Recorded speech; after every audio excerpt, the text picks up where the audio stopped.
My people, I present to you an inspirational presidential candidate.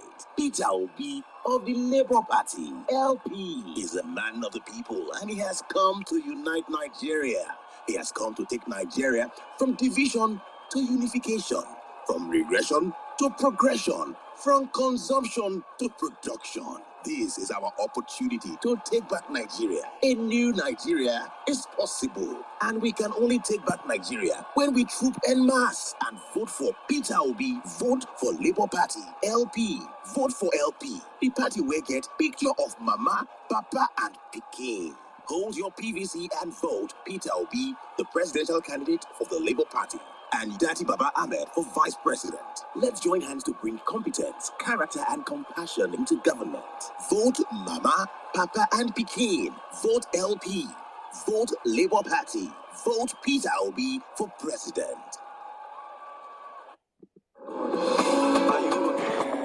My better country people, not forget to say for this presidential election, when they come for February 25th, we all don't agree say, now only one man we go vote for. The man when go play us wayo, the man when go end crime, the see when go make our life better. That man, now Peter Obi of Labour Party, LP. The party when they get Papa, Mama, and Pikin as logo. For in time as governor of Anambra State, now $150 million and a plenty billion naira for his state account. Even said, he don't ever owe salary or pension for him state. Lie. My people, them say plenty talk to the full basket too. So therefore, make we all forward march one time go our polling unit with our PVC on the 25th of February to vote for Peter Obi of Labour Party for president. Vote Daddy Baba Ahmed for vice president. Vote for Labour Party LP. The party where they get Papa, Mama, and Pikin as logo. Obi Daddy 2023. A new Nigeria made possible. A new Nigeria is possible. Ladies and gentlemen, fellow Nigerians and friends of Nigeria from around the world, I welcome you to the fourth in our series of conversations with the living legends of Nigeria. Oh, wow. Joining me to host this conversation are Dr. Mo, Lady Kibati Bankole, and Emaya Saddam. Kibati, are you there? Hi, good evening, and good evening, everyone. Welcome to our Living Legend series space. I'm happy to be here, and I'm looking forward to another enlightening space tonight. How are you tonight? Hope you're good. Very well. Kibati, we had some energy in your voice yesterday. What's happening today? Man, I'm hungover from all the activities in Lagos of yesterday, but I've been trying to recover my strength. Yesterday was pretty intense. Most of us are still recovering, But no, I'm good. Okay, fantastic. Emma Saddam, please say something to us. Brother, good evening. Kibati, good evening. You were very busy yesterday. As usual, I'm always busy, bro. Correct. So how's it today? Thank God we're up here now. We're back. Yeah. Good. I don't know. Are we streaming the debate live? The debate, yes, we should stream the debate once it starts. I mean, between the two of us, we can deal with that. Okay, that's fine. So, ladies and gentlemen, it's been an enriching conversation on the series, with the living legends. We've had Pa Ayo Adebanjo on this platform. We've had Chief Edwin Clark on this platform, and yesterday we had Senator Bucknor Akerele on this platform, and it's been phenomenal with all of these legends. Today we have the honor to have Chief John Nnia Nwodo as our guest speaker. Before we bring him up to the platform to engage with us, I'd like to give the opportunity to Mr. Valentine Ozigbo, the special advisor to Mr. Peter Obi on strategic alliances and technology, to speak to us, to give us a sense of what to expect in this conversation. Mr. Valentine, please. Hey, good evening, everyone. I am here excited again to listen to our legends. It's always good to celebrate them when they are alive. For Chief Nnia Nwodo, I'm proud to call him my mentor. Yeah. I call him Ike Okehe, the Ike of Okehe Kingdom. So, obviously, for those who don't know him, who wouldn't know him? But for those who don't know him, you're in for a ride. If you really, really want to understand where this country has been and where we're headed, there's no better human being to tell you, because he's the man whose oratory power, even in my second life, I'm not sure I can never get anywhere close. So let me not bore you with mine. Let's listen to the man in person. God bless you all, and get enlightened and get obedient. Bye-bye. Thank you so much, sir. As it is customary with us, before we bring our special guests on the platform, we read their profile. In the course of preparing for this edition, I got to see a very beautiful work that was done by Oseloka Zikora. It is titled John Nnia Nwodo, an orator and an apostle of restructuring. Zikora is a veteran broadcaster and public affairs analyst. He was the media advisor to the John Nwodo presidential campaign from 2002 to 2003. So, ladies and gentlemen, please permit me to read that piece as it encapsulates the personality of Chief John Nwodo. His oratorical skills is his spotlight, which catapults him mostly to dizzying heights, sometimes not contemplated. Take Ibadan, for instance, where he was an economics student at the then Premier University. He was contesting the Students' Union presidency, and he had a Yoruba student as the leading opponent. How would he, an Alejo, that's a stranger, turn the table against such a formidable opposition? Then came the manifesto night. His opponent spoke first, and against the rules of the contest, concluded his address in Yoruba, appealing to ethnic sentiments and exhorting the predominantly Yoruba student population to vote one of their own. The chant was Tinwa Tinwa o Jeka Wole, and the atmosphere was charged. To make matters worse, the crowd was dispersing in the accompanying commotion. Somehow, confronted by a Yoruba student and chief campaigner of the disadvantaged Omo-Igbo, the electoral officer asked that the hall be locked, insisting that all candidates must be heard. That was the lock that changed the course that night for John Nnia Nwodo. Add to that the fact that many of the Yoruba students felt insulted by the opponent's resort to primordial sentiments.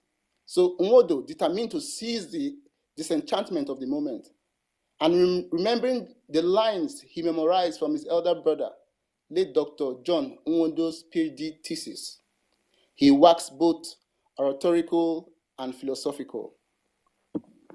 With booming baritone voice, he spoke with alluring cadence. The University of Ibadan, in view of its premier position in the development of institutions of higher learning in Nigeria, is like a national educational volcano. When Ibadan sneezes, the rest of the universities in Nigeria catch cold. It is in this connection that I see the leadership of the Students' Union. It must be a model to follow. It must partner with the university's administrators to achieve the highest level of academic excellence, of students' behavior, and a shining example of Nigeria's greatness to the rest of the world.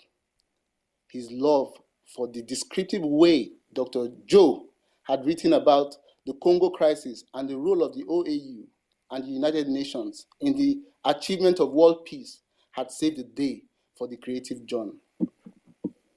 The lines in question were, the Congo, in view of its central position in Africa, was like a continental political volcano.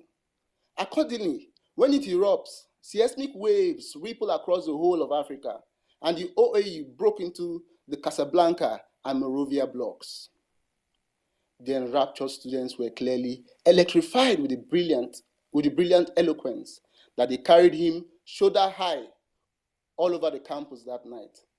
Of course, the next day's election was a mere walkover, for victory had been assured with the gift of the gab for John.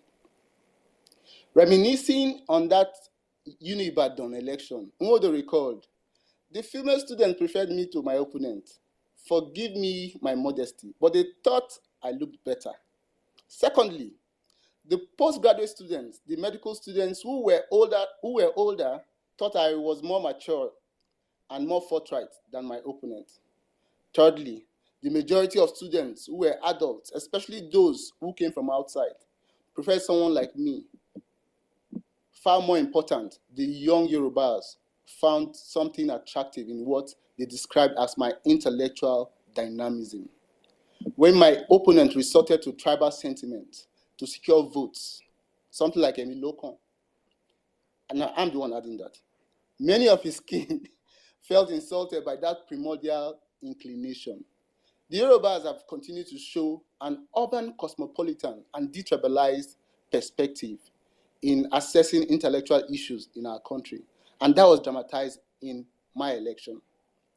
Apart from his father, Chief J.U. Nwodo, a First Republic politician, young John's foray into politics was heavily influenced by the late Dr. Joe Nwodo, popularly referred to as Agadagba Chiluzo. I hope I got that right. Agadagba Chiluzo.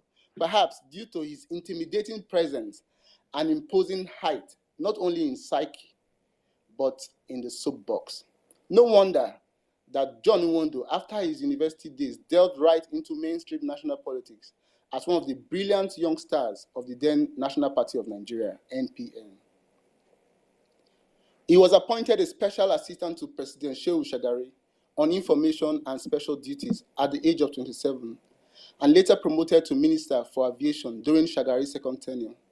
He was to become a Minister for Information and Culture under General Abdulsalam Abubakar's regime, and between 2002 and 2003 contested the presidential primaries of the then All Nigeria People's Party, ANPP. Speaking about his role in government, ex-head of state, General Abdulsalam Abubakar said, Chief Nwodo was not just a member of the cabinet, but a phenomenal one, being the mouthpiece of the administration as Minister of Information. His was one choice of a square peg in a square hole. He did his job so well that the challenges of our administration then were very well placed before Nigerians and the international community. Nwodo's contributions in the cabinet were outstanding, not just for his oratory and eloquent delivery of points, but more for his deep understanding of issues of governance. An apostle of restructuring, Nwodo's thoughts on the subject are best encapsulated in a speech delivered at Chatham House, London, where he emphasized that the model of sharing government revenue must give way to a new structure which challenges and drives productivity in different regions across the country. This new model must take into account that the factors driving productivity in today's world are no longer driven by fossil energy, but rather the proliferation of a knowledge-based economy. The restructuring of Nigeria into smaller and independent federations and the devolution of powers to these federating units to control exclusively their human capital development, mineral resources, agriculture, and power, albeit with an obligation to contribute to the federal government, is the only way to salvage our fledgling economy. Restructuring, he stressed, would devote attention to the new wealth areas, promote competition and productivity as the new federating units struggle to survive. It will drastically reduce corruption as the large federal parastatals which gulp government revenue with little or no impact dissolve and give way to small and viable organs in the new federating units. The high point of Nwodo's political career was his election as the 9th President General of the Ala-Igbo, the apex socio-cultural organization representing all the Igbo-speaking communities domiciled in the southeast states of Abia, Anambra, Ebonyi, Enugu, and Imo states, the south-south states of Akwa Ibom, Bayelsa, Cross River, Delta, and River State. Hey, calm down. Plus the north-central states of Benue and Kogi. Speaking of his term at the helm of the Pan-Igbo organization, Nnia Nwodo disclosed that his leadership's major achievements include the overall awakening of the consciousness of Igbo people to the desire to be united and speak with one voice, and placing that voice on the front burner of the Nigerian agenda. You could see the desire of our people to nurture an organization that speaks for them the same way PANDEP speaks for the Niger Delta, Middle Belt Forum speaks for that region, Afenifere speaks for the Yoruba, and the way the Arewa Northern Elders Forum speaks for the North. That and the partnership are nurtured with PANDEF, Afenifere, and Middle Belt Forum in representing the interests of the people from these various geographical areas. Chief John Nwodo, an alumnus of the prestigious London School of Economics, was married to Regina Obiageli Nwodo, Justice of the Court of Appeal of Nigeria, until her demise in 2013. Ladies and gentlemen, friends and country people, join me to make welcome Chief John Nnia Nwodo to this special Twitter space with the living legends of Nigeria. You're very much welcome, sir. Nnia, you can open up your mic for Chief to interact with us.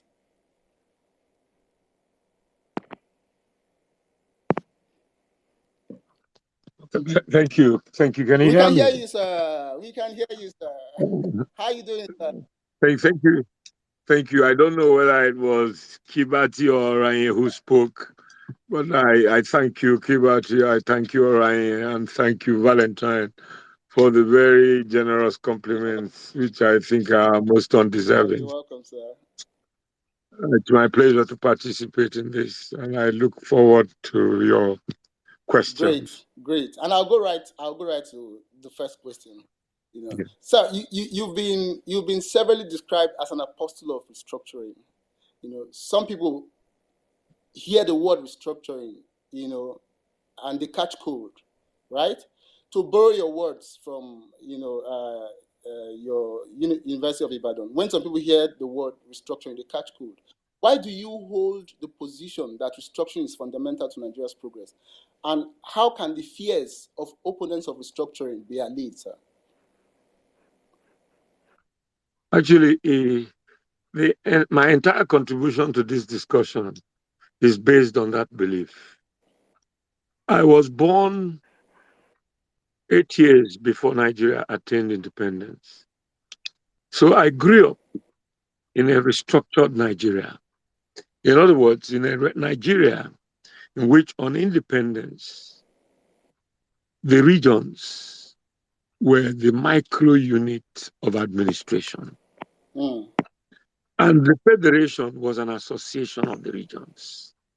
The regions had ownership of their natural resources with a legislative enactment which required them to pay royalty to the federal government. The region had complete monopoly of their domestic security except for enforcement of federal laws. In other words, the commissioner of police in a region was appointed by the premier in consultation with the states, with the regional House of Assembly. The policemen were recruited within the region. Policing is a local phenomenon all over the world. You will find that wherever you live in Nigeria, your neighborhood watch is more effective than your divisional police command, because your neighborhood watch knows everyone in the neighborhood. He knows when the stranger is coming in. At the time that we had regions, we had less security problems as we have today. The regions controlled the educational curriculum in their regions and the control of primary, secondary, as well as university education. They shared a concurrent responsibility with the federal government for university education. The regions had routes that were not federal highways that were their exclusive responsibility. And they went into joint development with federal government on federal highways. In other words, power was domiciled at the local level, and each region had a county council, which had at the subordinate level responsibility at a micro level for some of these subheads that I have outlined. Now, what was the demonstration effect of this? I give you a typology. I went to primary school in 1957 when I was 5 years old. My father was then a member of the Eastern Nigerian House of Assembly and a junior minister. It was then, appellation then was Parliamentary Secretary for Health before he became a minister.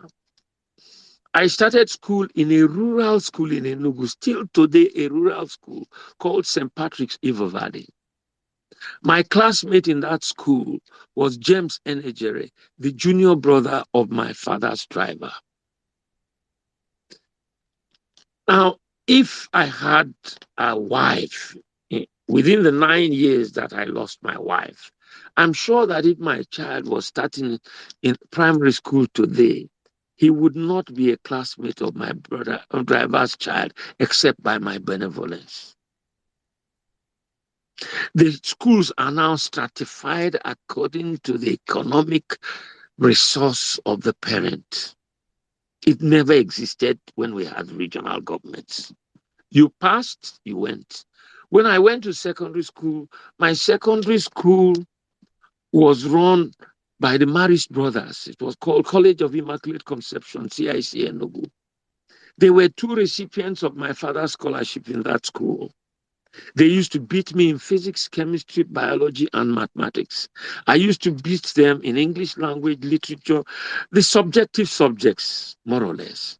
But when we had an overall score, they scored from the 1st to the 5th or 6th positions, and I was bringing up from the 7th to the 12th position out of a class of 30. And my father used to say to me in Igbo, translated into English, "You will courtesy to those whose father has courtesy to me." And I swear that it would never happen to me. When we went to that secondary school, our teaching was a lot better than the teaching our children are getting today. I'm a lawyer and an economist, but I read physics, chemistry, biology, mathematics. I can remember the textbooks. Biology was written by Stone and Cousins. Chemistry was written by Holderness and Lambert. Physics was written by Nelcon. Mathematics was written by Cannon and Smith. I read this 52 years ago. I remember my chemistry lab. I read chemistry, physics, and biology 52 years ago, but I still remember them. Beginning with the biology lab, I can tell you today the bones in the body, from the cranium to the metatarsals. I can tell you the radius ulna, the tibia fibula. In fact, we used to call our biology lecturer a nickname called acetabulum, which is a bone in the hip joint. I could tell you in the ear, the ligaments in the ear and the peristaltic contraction of the incus, the stapes, and the malleus. In the chemistry lab, it was all about chemical reactions. I could remember my oxidation, my reduction, my double decomposition, my crystallization, my lateral displacement of radicals. I could remember my hydrocarbons and the hydrogenation of oil, fractional distillation of petroleum. I could remember the distillation of the various products of crude oil at different temperatures and what the products were, whether they were kerosene or petrol or diesel or tar. I could remember in my physics the experiments on light, on mechanics. Or I could remember the aggregation of the ion filings around the north and south poles of a magnetic pole. The irony and the tragedy of all this is that my own children, in my lifetime, took their school certificate exams in alternative to practicals. They read it up. They didn't see it. My classmates who were recipients of my father's scholarship ended up as professor and managing director of a federal establishment. So when you mention my own curriculum vitae, you forget that I was Shagari's minister for 1.5 months. So I'm not part of the rot. I was sworn in November 11 and we were kicked out by Buhari in December 31st. I was Minister of Information for 8.5 months or thereabouts under Abdusalam Abubakar, when we were in a transition government. So I had glimpses of government, but no aggrandizement of it. And it pains me that government is no longer an instrument for the transformation of society in Nigeria. It is an avenue for self-aggrandizement without recourse to extant laws. So I do not know what you want me to say, but I am giving a prelude to your question, and a prelude answer to your question, in the hope that as we go along, I can elucidate more on why we are at the junction of history and a critical junction where whatever decision we take now will determine the future of our country. One of the things that excites me is that the young people like you who are on this platform today have taken the law into your hands. It was the same way that Zik and Ogrembe Macaulay took the law into their hands when we sought for independence and formed political parties, and Awolowo and Aminu Kano and Amadu Bello joined to ensure that we obtained independence for our country. It was the same way that our first intellectuals, in the persons of Kenneth Dike, Wole Soyinka, and the rest of them, struggled to indigenize university education in Nigeria. When I went to University of Ibadan in 1973, 72, 73, every journal published in the world was available in my library within 1 week of its publication. Our lecturers published topically because we had a university press which printed their publications at very discounted costs. We had a departmental library for every department and a faculty library and a general library for the entire students. We read every journal published in the world within 2 weeks of its publication. It was education made easy. Today, it is handouts given out by lecturers whose horizons are limited, who indulge in plagiarism, lifting articles from books written by other people and circulating to the students without any analysis of those articles and their reference to our indigenous requirements in knowledge. Everything has collapsed. Just as we were topical on intellectual pursuits, we were topical in other things. We joined societies at the secondary schools. We joined science societies, science club, debating societies. We engaged students in other secondary schools with exchange of debates and what have you. This no longer exists. Our schools are class-based. The equipments are more in the schools where more school fees are paid. And admission to them is a function of your father's financial background or your mother's financial background rather than your intellectual capacity.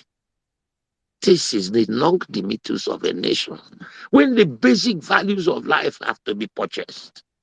I purchase water in my house in Enugu and I live in GRA in Enugu, where water is supposed to run 24 hours. It used to run. But now, whenever we have water, it is like sighting the moon when it is winter. And we struggle to fill in as many containers as possible in order to have access to water. But as a young child, I played football in the streets of Coal Camp, and I had my bath in the showers of Coal Camp before I returned to my parents' home. I drank water from the tap, public tap, because it was chlorinated. It was pure. You could drink it. It no longer exists today. And when I say this, for people of your age, it appears like a fairy tale. Could anything like this have happened? But it did happen. When I was admitted in Parkland Hospital as a child, when I was suffering from malaria, the day I was being discharged, I was crying that I didn't want to go. The place was so clean, so enjoyable to be in. Every morning, the nurse came to make my bed and asked me what I wanted for breakfast. As far back as that, I could take cornflakes. I had all kinds of sausages available to me. I had breakfast, which was available in a 5-star hotel in my hospital bed. And when I said I didn't want to go, my mom was about to cane me. She said, do you mean the food I cook at home is not as good as that? I was going to say yes, but I didn't have the courage to say so. The hospital was made comfortable for you. A white man was at my beck and call, treating me. They were looking for jobs here rather than in their own country. But right now, the whole thing is all upside down. If you find a hospital like that in Nigeria, it will not be a general hospital like Park Lane. It will be a private hospital, extremely expensive and out of the reach of the ordinary man. Should I go into basic production and occupation of the ordinary human being? We were sustained by our raw materials and the growth of import substitution industries. I used to trek 3 miles to fetch water until Okpara dug a borehole in my village. And that borehole no longer works today. How many years after Okpara ceased to be premier? What about the free education that Chief Awolowo started in Western Nigeria? What has happened to it? Primary schools were built in the most remotest of villages in Western Nigeria. Cocoa was in plentiful production and exported. And up till today, we have no import substitution industry to use cocoa plantations to make chocolate and export finished chocolate to other countries of the world. We still prefer imported chocolate. Where are the granite pyramids in northern Nigeria that earn so much money? When I went to University of Ibadan had a prelim campus in Jos. It was called University of Ibadan Jos campus. I went to Jos by rail from Enugu. I knew nobody in Jos. My father read on the newspaper of the name of a man called Satik Dogwim, Commissioner for Education, Benue Plateau State. And he wrote him a letter. My son is coming to Ibadan for a prelim program that would last for a couple of months. But I have nobody in Ibadan. Jos, we know nobody there. Could you please be his guardian? Satik Gogwim came every Saturday evening to pick me to his house. I slept on the same bed with his children. A man who never knew my father nor knew me. He allowed me intimacy with both his male and female children, and we behaved like brothers and sisters. When I went to Ibadan University, as you said in your intro, I won election into the Students' Union in a Yoruba-dominated university. And this was 3 years after the war that had brought up all kinds of divisional feelings amongst Nigerians, but was quickly forgotten under the program of reconciliation and reconstruction. We Igbos were admitted back to Ibadan. We went to an entrance examination in faraway Aba, and our results were published in Daily Times in order of merit. There was no sorting. There was nothing like the kind of corrupt jam that we have today. You knew those who were your intellectual equals then. It doesn't happen anymore. We are at the brink of complete failure and disintegration. So you ask me what is restructuring, and I've advertised to you what was restructuring in my time, what it led to. When I went to London School of Economics for a second degree, I came second class honors upper division. I was first in international law, and I was made to read my exam script in front of my lecturer and the husband. And my classmates who came second and third, they also read the exam scripts. You could see the foundational value of my Nigerian education resonating in England, where I was beating English people in the same course. Of course, it happens now, but it is just like it's just like a twinkle of an eye. It's happening in the minority of cases rather than the majority of cases. You know that our diversity of language gives us divergent thinking processes. And when you go to a country like England or the United States of America, when they think in only one language, you're miles ahead of them because your mental conjuncture is considerably fast. Your capacity for comprehension is unassailable. Leadership has destroyed us. Today we have leaders who can't even make correct English and their campaigns. They can't make correct sentences. They're not models for emulation. You can't take me where you've never been to. Our country is in a mess. As President General of Malaysia, I'm not allowed to carry a party card. And after being President General of Malaysia, I want to retain that neutrality. But faced with the circumstances of our country, I cannot but admit that of all the presidential candidates that are going to come up for election in less than 2 weeks' time, I'm most attracted to Peter Obi. I'm attracted to Peter Obi first for his foundational original intelligence, secondly for his commitments and clarity of expression in his programs and where he wants to take Nigeria to. Third, for the tribalized composition of his campaign paraphernalia in terms of personnel and in terms of formations. Chief, The party lies on yes. Chief, sir, we'll come to Peter Obi because we will take you on Peter Obi.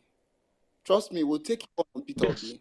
But there's an aspect. In fact, I've been in tears, and I'm following up conversations with people, and I can imagine how emotional this is for a lot of people, especially for young people like me. The Nigeria you painted is completely alien to us. And the question we ask ourselves, was Nigeria ever like that? But we trust you because we've heard these stories from people like you, legends, who lived in a Nigeria that was better, that offered hope, that cared for everyone, But it's such a sad situation that things have broken up so badly as they are today. The other aspect of the question is this, sir. There are people who oppose restructuring. How can we help them become supporters of restructuring? So that we can wrap this issue of restructuring up, sir. How can we help them become supporters of restructuring? Because they've been standing in the way for so long. And the people who oppose it lack of understanding. They have a mind that only and our formula extremely unfair is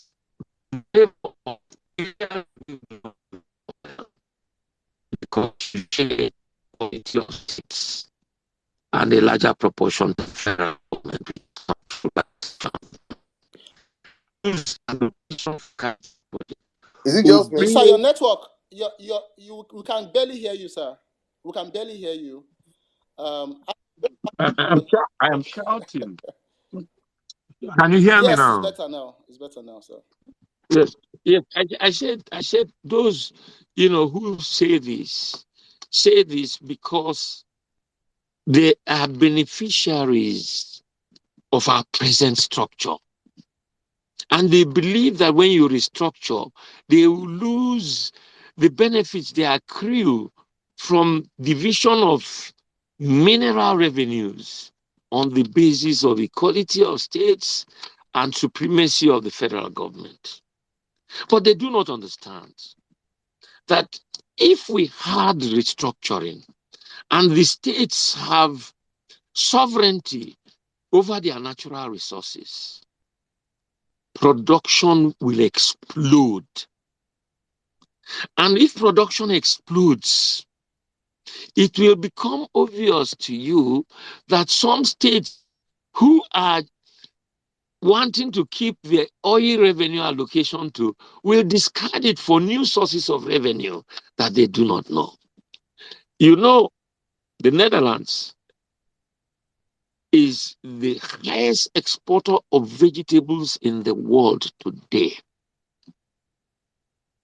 And its aggregate export of revenue from agriculture alone is about 50 times, if not 100 times, the quantity of external revenue that Nigeria gets from oil. The whole of northern Nigeria is very rich agricultural land, as well as rich mineral land. Right now, we have gold and diamond in northern Nigeria, which are being exploited without any revenue coming to the Nigerian coffers. They're exploited illegally and they are fueling Boko Haram and bandits who are guarding the place. And part of our leadership establishment are protecting this illegal trade.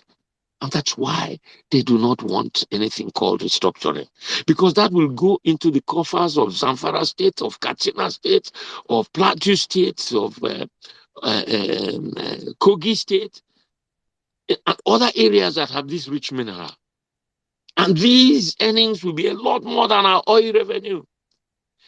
Even the oil revenue that is monopolized by the federal government today is full of theft. How can a country like Nigeria be unable to know how much crude oil it exploits on a daily basis? Because half of it is stolen, if not 3/4. How can we be unable to fulfill our OPEC quota? How can we recruit the worst in our society in terms of training and exposure to technology in relevant fields in the most critical areas of our economy? Why is there no competitive employment scrutiny for those who go there? After all, if they do well, the gains will percolate around the whole of Nigeria. Why must we use quota system in NMPC? Why must we use quota system in meteorological institutes? We have to take our best there. Does America use quota system to do its own? Does Netherlands use quota system to do its own? If you tell me to go and graze a cow today, I can't. So if we start a major cow industry, most of the people who work there are those who have been used to doing it, and they'll come mainly from the north. If you want a milking industry, it will come mainly from the north. So what is all this regionalization or tribalization of endeavors? We have not embraced the culture of one Nigeria. I mean, speaking like an Igbo man, I understand what it means because we have a landlocked area and a huge population. And as an Igbo man, I am forced to live outside Nigeria in order to make ends meet. And I can see they are abounding wealth in all parts of Nigeria. And if people will control the resources within their areas, it means that it will be disadvantageous to an Igbo man. So when you tell me about restructuring, you can see that it will tax us and our ingenuity in Igbo land. But that is what Catalonia is to Spain. That is what Bayern is to Germany. That is what Lagos is to us as it is today. And we have no grudge for Lagos. And Lagos has a liberal policy that admits all Nigerians. And because it does so, they have the best manpower available in Lagos to build up the Lagos capital. We can't be one country and not one country. We have to regionalize in order to make our country stronger. When we limit the power of the federal government, we limit the conflict in the struggle to be president of Nigeria. And you will see that the performance will come from the regional governments. They will become the heroes of Nigeria. And there will be acute competition between the regions about generating the best level of education, the best level of agricultural production, the best level of import substitution, the best.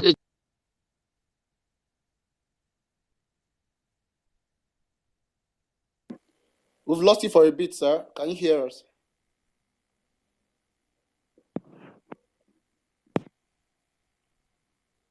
Wow. Probably he got a call or something. Possibly. But guys, before he comes back, please, you guys can share the space, retweet the space. And if you have questions for him, because we won't be taking enough speakers, please, you could share your questions with the Living Legend hashtag. We'll be asking him questions as the hashtag comes through. Please, on the comment section, just ask your questions, whatever you think. When we get him back, and we'll ask him those questions. Thank you. Okay. But all right. But meanwhile, before he comes back, there's something that he fell off. Please, when he comes back, we'll bring him back up. I just want to say something about this, the generation that have enjoyed Nigeria, because when growing up, we were like, Nigeria has always been bad. Yeah. But it's when you start listening to all these men come up here and speak, then you now understand that there was actually a time Nigeria used to work. Exactly. So I can understand their passion, and I can understand why a whole lot of them are coming out now to speak. Listening to my granddad, I knew Nigeria worked now. I saw a bit of Nigeria working. Just a bit of it working before everything went south. It's unfortunate. Okay, I think Anaya is back. Anaya, can you hear us? Dr. Mo, okay. Oh, yes, sir. Yes, I'm here. Welcome. We can hear you, sir. Dr. Mo, hold on. Okay. We'll come back to you, Doctor. I lost you. Sir, you were taking us on a journey. I don't know where I lost you.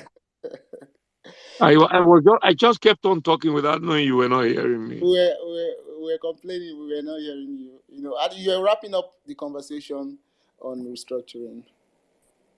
Yeah, I mean, I was telling you that every area of Nigeria is considerably endowed with resources for which many countries of the world are attaining their maximum production and better standards of living. And that if we allowed respective areas of Nigeria to micromanage their areas, the concept of consumption to production will attain fulfillment. And the quality of life in Nigeria will become better. Are you there? We're here. I see where Peter B, what he means when he says moving Nigeria from consumption to production. It makes a lot of sense. Yes. It makes a lot of sense. I want to bring up my colleague. Emir Saddam. All right, good evening, sir. Good evening, my brother Aurea. Thank you for the opportunity to close with you. Good evening, sir. Good evening, Saddam. How are you doing today, sir? Very well, thank you. It's wonderful sharing this platform with you, tapping from your wealth of knowledge. I would say you are a wonderful storyteller, and I would love to just sit down and listen to you give us more and more about your life journey and what you have encountered as a Nigerian up until this point in time. But I just want to take you on a little question to our presidential candidate. Um, I know that you have endorsed Peter as your candidate. You look at him as someone that is more capable to lead Nigeria at this time. But I want you to share with us now what really informed your decision, why you made that decision amongst all the front runners running for the elections right now. Why Peter Obi? Yeah, first of all the candidates, the leading candidates in the contest have had exposure to governance at micro and macro levels. For Peter and Kwankwaso at micro levels, even though Kwankwaso has been minister at federal level. But for Atiku, as well as for Bola Tinubu, but for Atiku at federal level.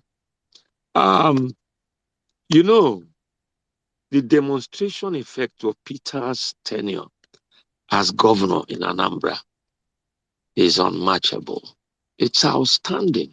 First, in probity, Peter left a record that nobody else has in Nigeria in terms of transparency, in terms of accountability, in terms of selflessness. I mean, how can you be governor for 8 years and at the end of your tenure, you didn't take one car? I don't know if I've lost you again. No, we I can don't know hear No, you if I... I clearly, can sir. hear you, sir. I can hear You can hear Yes. me. Now, at the end of 8 years, he doesn't take one car away from the state government. He doesn't take 1 naira as salary or pension. You know, just like those of us who served as ministers at the time we served. When I hear that people who are ministers now and legislators take pensions, I begin to wonder whether the one I served in was not the correct one. You know, but there it is. You know, um, can you hear me? Very well. Yeah, we can hear you, sir. Yes. So, he left probity as a worthy example for emulation. Secondly, his conduct of governance brought succor, development to his people. Before Peter became governor, very few schools, secondary schools in Anambra, had science laboratories. Very few had ordinary cars. Very few had good dormitories, not to talk about uniforms or water supply. Peter dug a borehole in every secondary school in Anambra. Peter bought a bus for every secondary school in Anambra. Peter paid teachers timeously and gave allowances.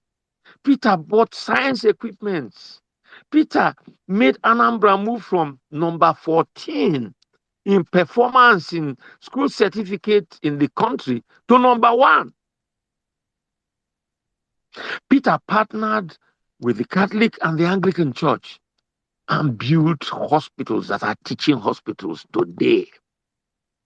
The most equipped hospitals in Igbo land now are the ones Peter built in Anambra for state government in partnership with religious organizations. Medical students go there to study, to do their practicals. Professors find meaningful engagement in those places. Tell me where else you find something of that nature. Peter, in 8 years, made Anambra State motorable. Before Peter became governor, majority of the civil servants in Anambra State lived in Enugu State. and used to travel a distance of between 1 hour and 1.5 hours to go to work every morning and come back the same day. First of all, what kind of work do they go when they spend that amount of time on the road? Secondly, what do they earn that finances this transportation on a daily basis? Obviously, half of them were not going. They were just going to sign papers or promote a trade in Anambra and do part of teaching or part of working and part of trading in order to make ends meet. He turned it around. Thirdly, Peter saved money. He saved money for Anambra State. And he didn't just save money by refusing to engage in capital development, but by cutting away excesses, things that people indulge in government that just go to nothing except profligacy.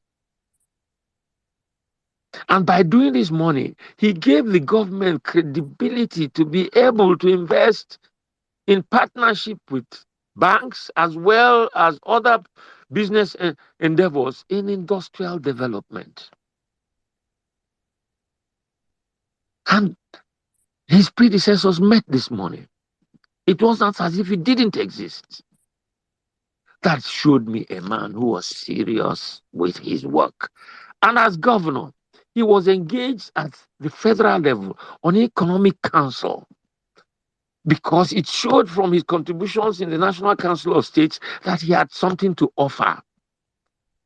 And he was put at the National Finance Council. And he left a record that was unimpeachable. When you are doing well, you are inspired to go on doing. It is very difficult in our era to find a politician who goes to government and does not end up enriching himself. And here is someone who's done well in the private sector and decided to go and show that we can do it better in public sector. And he did so. In civilized climes, people will be begging people like Peter to serve in government. If there was anything in his records that was disgraceful or corrupt, all this while he's been campaigning, it would have been exposed. But we've had testimonies from his head of service, from his secretary to government, from his commissioners, from his chief of staff, from ordinary principals in schools, from reverend fathers who have partnered with him in educational development, reverend sisters, Anglican bishops, testifying to his probity, his fidelity of conscience, his steadfastness in honoring his obligations and his promises. What the hell? When you see something which is good, you can't hide it. So from that point of view, he was allowed to be chairman of Southeast governors beyond the tenure of a Southeast governors. He remained there chairman throughout his 8-year tenure because the governors found in him leadership that was not controversial, that was not overbearing, but was intellectually productive. And the people of the Southeast found succor in the unity of their leadership and their capacity to speak with one voice. Peter runs a family life that is worthy of emulation. First, he's not married to an Igbo girl. For you to marry outside your tribal home in Nigeria, it's not an easy thing. I tried to do it when I was in University of Ibadan. I did everything to surmount the objection of my parents and the parents of my girlfriend, but it was difficult. They just thought that our cultural differences would not make us, have a harmonious existence. We regret it till tomorrow because my parents were wrong. Her parents were wrong. And I would let any of my children today who wants to marry outside Igbo land to do so. Because I'm the wiser. Peter went to Akwa Ibom to marry and married an angel. He married a partner, not a passenger. He married somebody who understood him, his nuances, his passion for humanity, and partnered with him to achieve it. And they had 2 children, sizable, notwithstanding their wealth. They limited themselves to a sizable family. And they encouraged the children to be independent of them and seek your natural endowment and pursue it. You see, these are the things you examine when you're going to give somebody a job. What is his background? Where is he coming from? You know, when I had my birthday, Peter was in the church and I had the opportunity of telling a story. One of Peter's closest friends was my brother-in-law. He's late now, Emeka Wanko. In fact, he was his commissioner when he was governor. A number of his classmates were his commissioners. And they used to come to holidays in my house. And you know that first thing in the morning, before I wake up, Peter and Emeka, my brother-in-law, will be washing my cars. They both come from very well-to-do families. Their fathers were millionaires. But they'll be washing my cars first thing in the morning. And other people I was paying school fees for who were on holidays were busy sleeping while they were washing the cars. Humility is a God-given virtue. Peter has it natural with him. Can you hear me? Yes, sir. You know, he has it as a God-given virtue. You know, it comes to him naturally.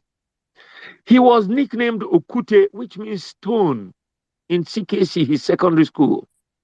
It shows the moral fiber of his strength of conviction, his capacity to wade difficult situations. Nobody has gone to southern Borno to campaign in recent times.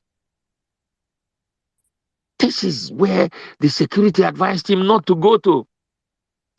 This is where his own campaign staff, his own security said to him, don't go. The army said you won't land in our compound there. But he dared them. And he went there. And before then, he had gone there without being a presidential candidate and giving 45 million to the citizens in that place to help their rehabilitation in refugee camps when he was not even thinking of becoming a presidential candidate. But as a presidential candidate, no other presidential candidate has been there. He's been there.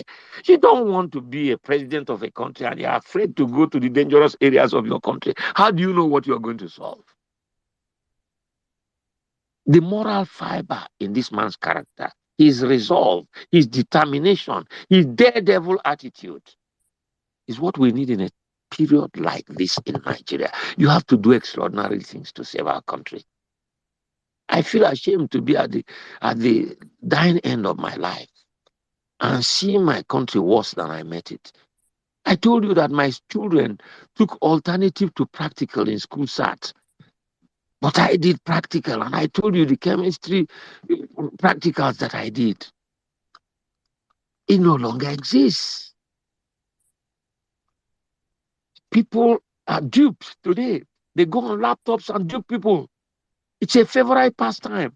And women run after them because they are the people who make quick money.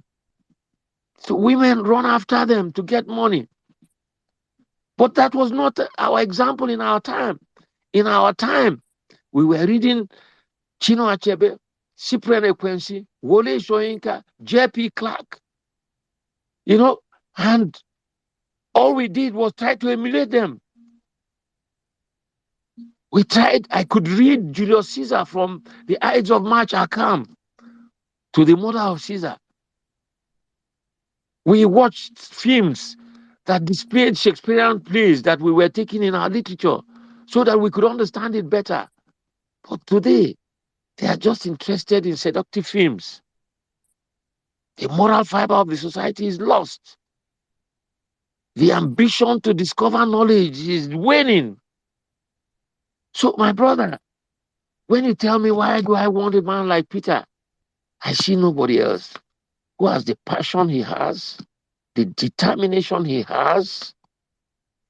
You can't take me to where you've not been to. When Peter went to CKC, it was run by Reverend Fathers. It was a disciplined school. He saw a science lab, which our children don't see anymore. So he knows how to take Anambra back to a science lab, and he's done it there. So how can he do it for Nigeria? When Peter was a governor, he was being called to the National Economic Council to advise on economics. When Peter was a businessman in England, he was one of the businessmen who got overdraft without collateral because of his fidelity, his reliability, his character. When he came back to Nigeria, he took commanding heights in very sensitive sectors of our economies. How many banks has he been on the board and been chairman? Have those banks failed? When you are writing somebody's recommendation, you have to pin in on verifiable criteria. What about the others? We just suddenly saw people get rich without seeing what they did to get rich. Come on. It's not done like that. The whole country in the world recruits its leadership from people who have aggrandized themselves from public covers. It recruited from people who have a vision of where they want to take the country to. And needless to say, when you listen to the campaign rhetoric, you see a man who has a program. For every issue, he tells you what he wants to do and how he will do it. What else do you need to hear? I don't need to blame you because I already see that the people of your generation are hearkening to it. And all the pollsters, including Bloomberg, are saying that what you are doing shows that you are in the majority. If you are not, I will begin to question whether we are responsible for you people or whether your pregnancies were obtained from outside Nigeria.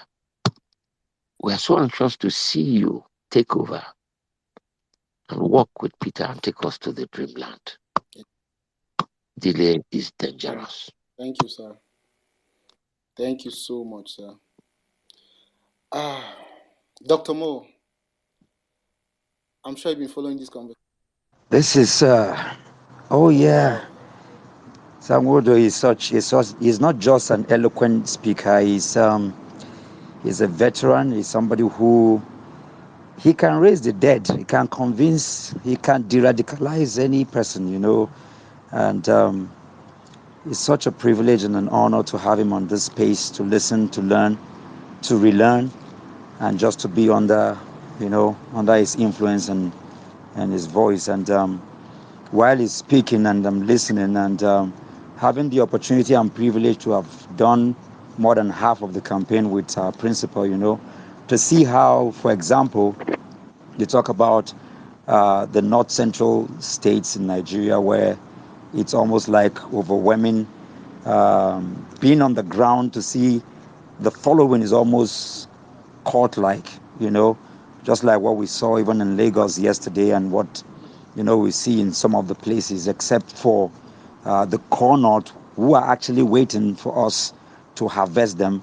And vis-a-vis listening to a mentor like him and, buttressing the point of who PO is and the messaging that we need to take out, it's really impressive. And if you're under this kind of influence and tutelage, everyone will become a spokesperson for this campaign, which is what we should be. And that's why I'm very excited about the living legend conversation that is going on. And I don't think anybody fits into the profile to answer the question I want to ask our leader as a former leader of the Ndia, especially given your work, to unite the Ndia and strengthen the links with the rest of the country.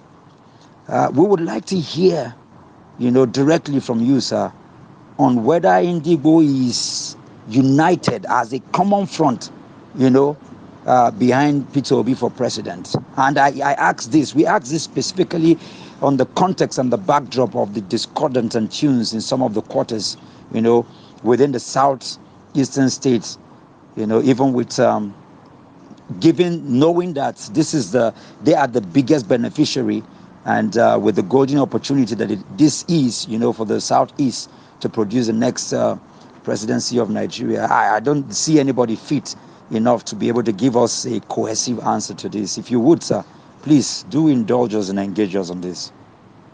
You will not believe me when I tell you that the Igbos are the least tribalistic Nigerians. Look, if you go to every part of Nigeria outside Igbo land, outside the indigenous population in that place, the next highest population is Igbo. Are you listening to me? We're listening to you, sir. Yes. Yes.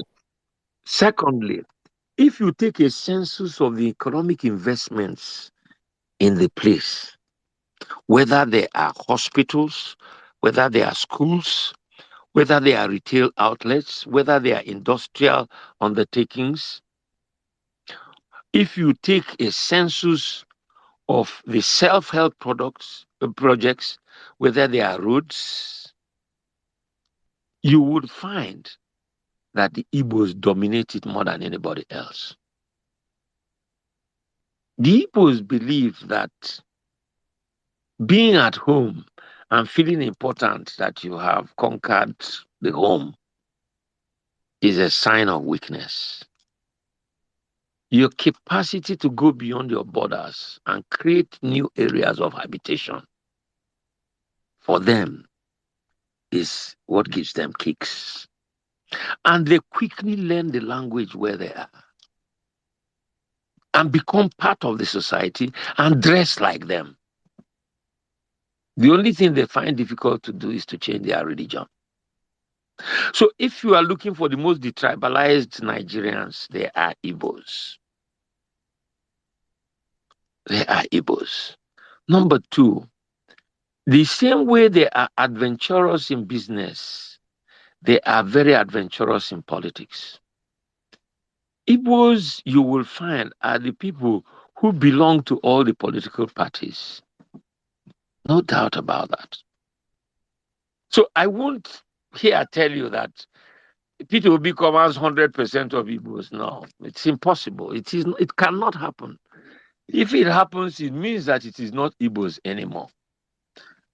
But you see, there is also a strong feeling amongst Igbos since the end of the Civil War that they have been marginalized from the governance of Nigeria. And the prospect of an Igbo man being president is a great romance for them to embrace.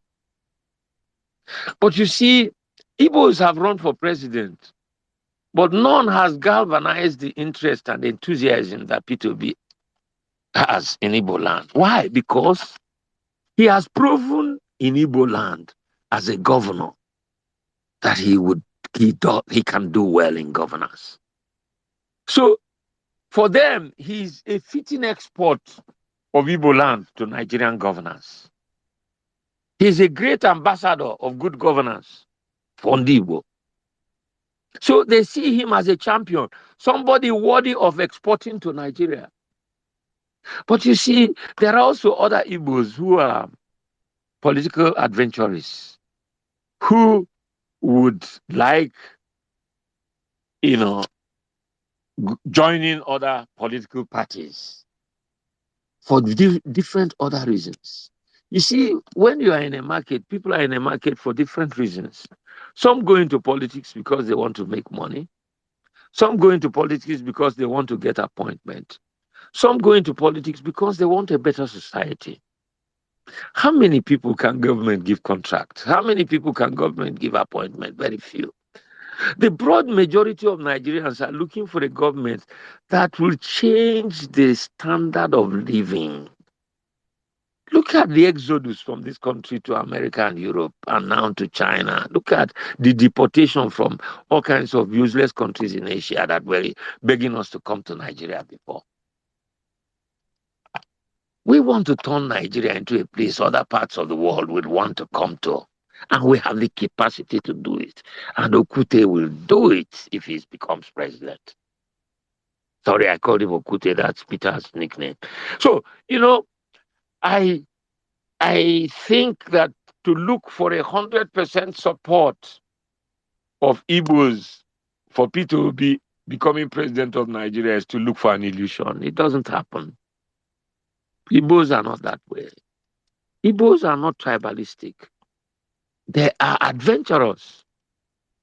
But the truth of the matter is that since Azikiwe and Okpara and Ojuku, I haven't seen an Igbo man who wins acceptance of Igbo respect as much as Peter Obi. And I say this from an advantaged position that I've occupied to be able to sense the feelings of Igbo as head of their cultural organization. Peter has the mien of humility which attracts every Igbo man. You see, when you have money and you make so much noise, the Igbo think you are a drum, you are an empty basket that cannot hold anything. When you have money and you carry yourself with humility and modesty, they respect you more.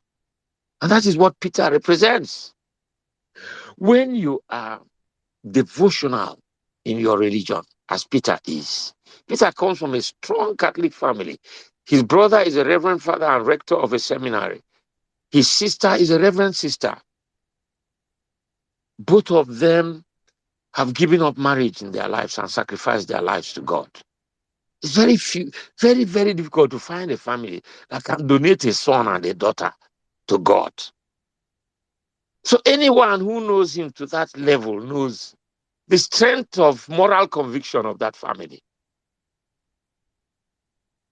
So for the Igbo man who dissects a person's character, he looks into your pedigree. Peter's pedigree show him as somebody coming from a family that has fear of God. Peter's pedigree show him as somebody who cannot be involved in theft, in corruption. And so a majority of Igbos are bound to be attracted to this without question. And he has not embezzled money. And God has blessed him with wealth, and he's quite content with his wealth. And he does not display his wealth flagrantly. Peter doesn't have a phantom, he doesn't have a Rolls Royce, he doesn't have a jet, but he has more money than those who have those things.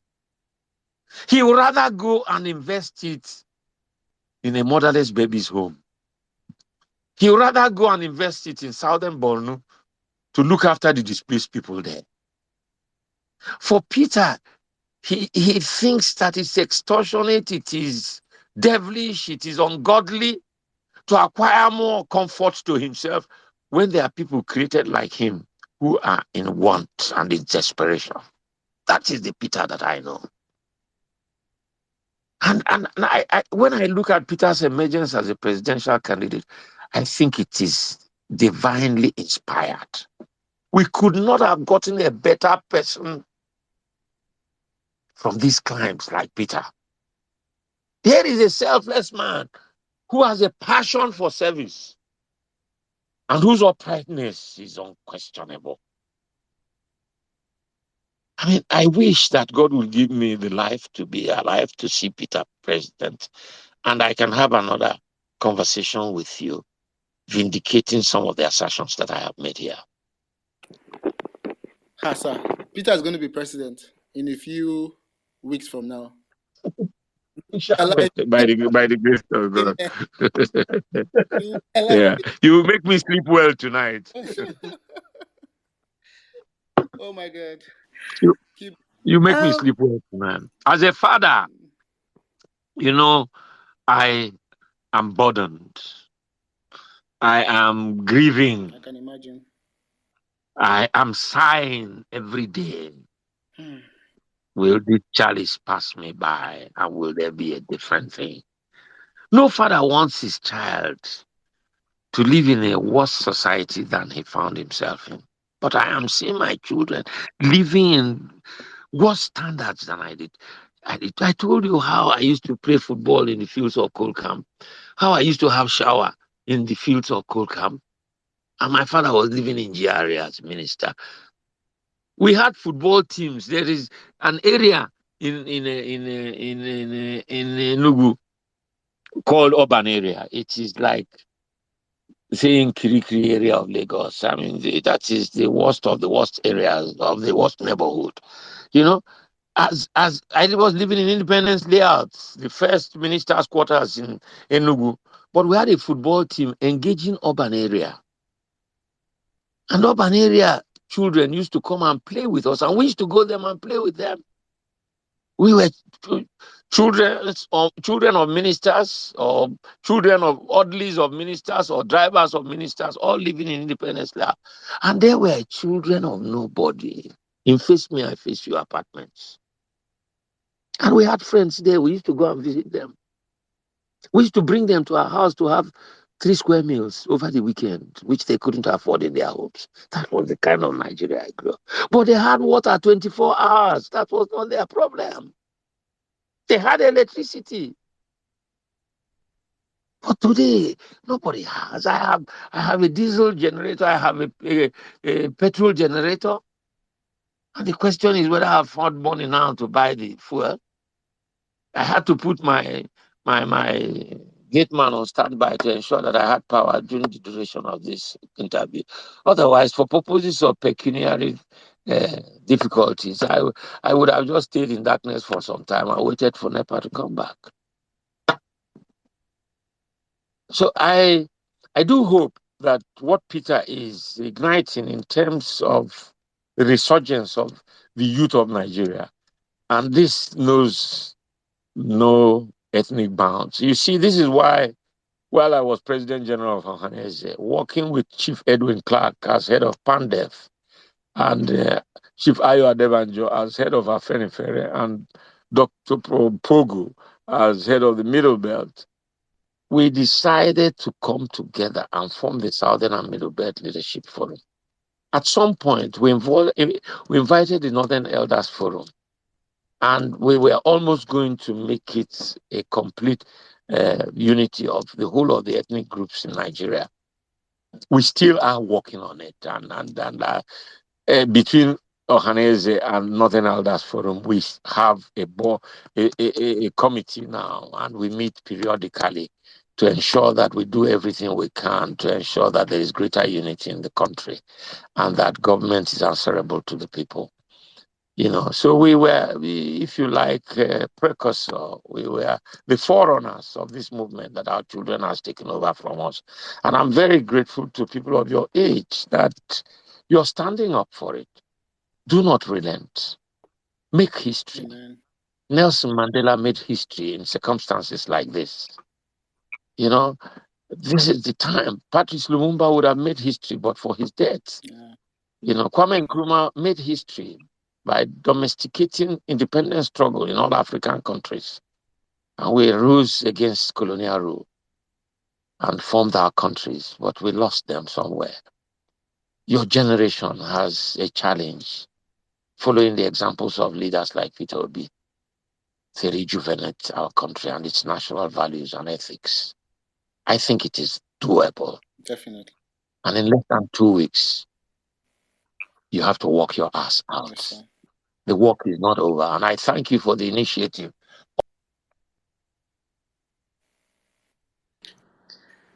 Okay, sir. Wow. Are you there, sir? Okay, sir. Your network your line is breaking a bit. Can you still hear us, sir? Sir, are you still there? I went through in the students, of the University of Ibadan, made me more Nigerian. Oh, Chief, can you hear us, I sir? think his line. Your line is I think. breaking. I think his network is really crackling, and so Being Yes, your voted network really. overwhelmingly by Yorubas, Igbos, Northerners to be president of students, without recourse to my rebel label.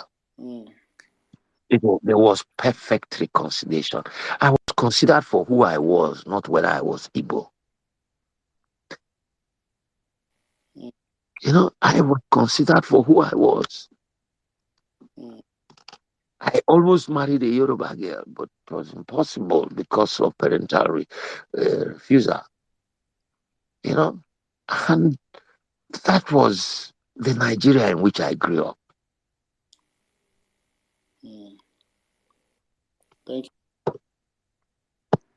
Hello, sir. Can you hear us? I can hear you, my dear. Oh, okay. Sorry, we lost you. We were losing you for a bit there. Wow, thank you so much, sir.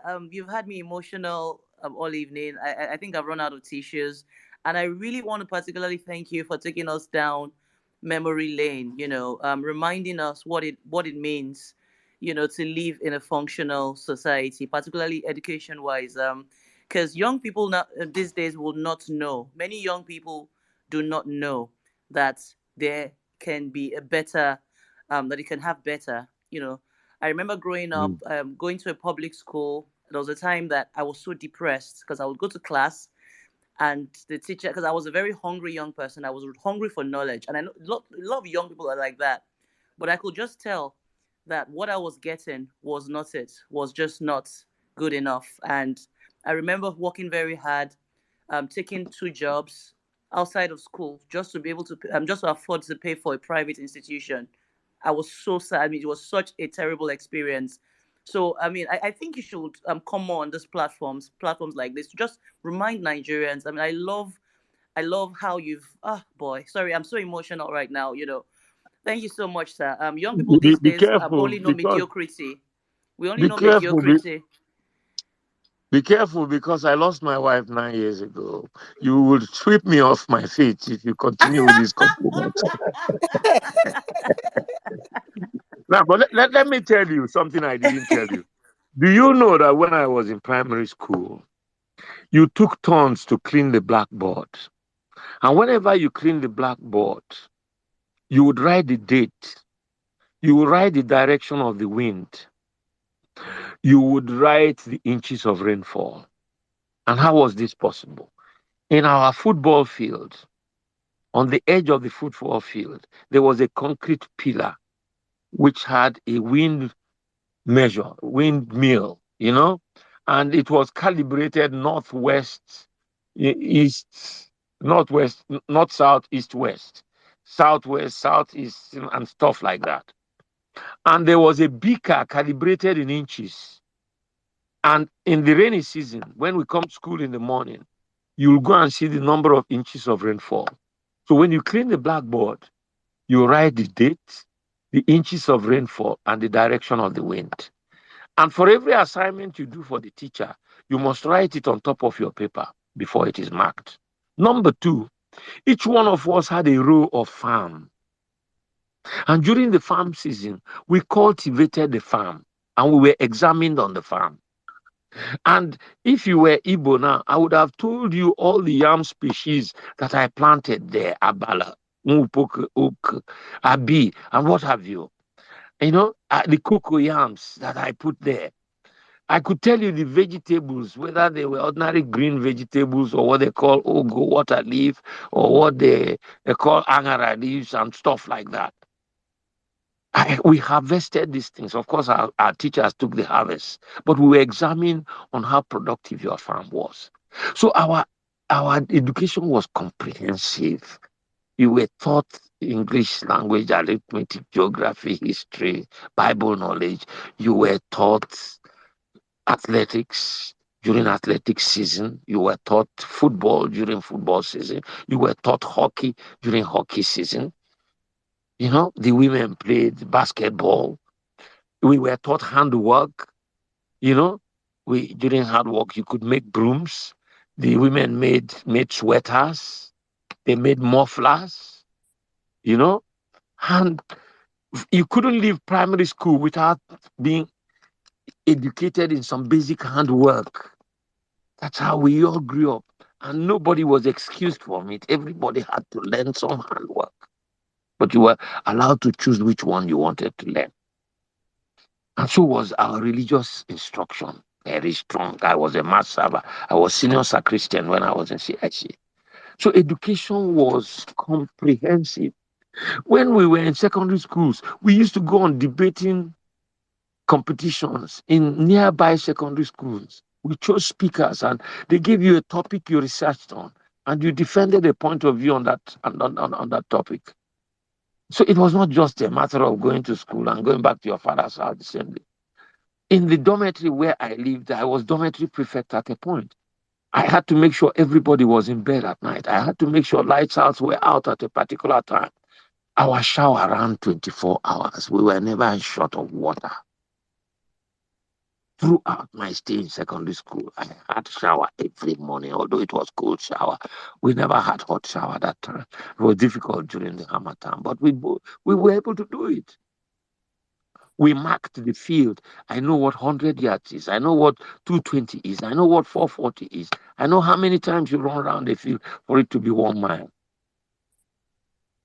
But it doesn't happen anymore. Our children don't even know what a hockey stick is. It's incredible. But that's how we went to school. It doesn't exist anymore. And anywhere they see an open space in a township, rather than let it be a football field, they build a house on it. So many schools exist in Enugu, where I live today, without a football field, and it is a secondary school. I cannot understand it.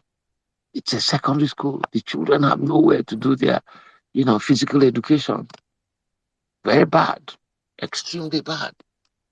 And you see, you carry this jaundice and limited exposure into public service.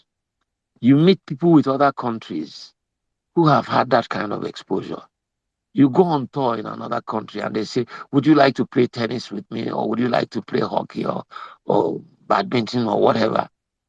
And you don't even understand what the game is all about. That's the country we've degenerated into. You ask Wow. a child who has left secondary school to write a good letter. He can't write a letter.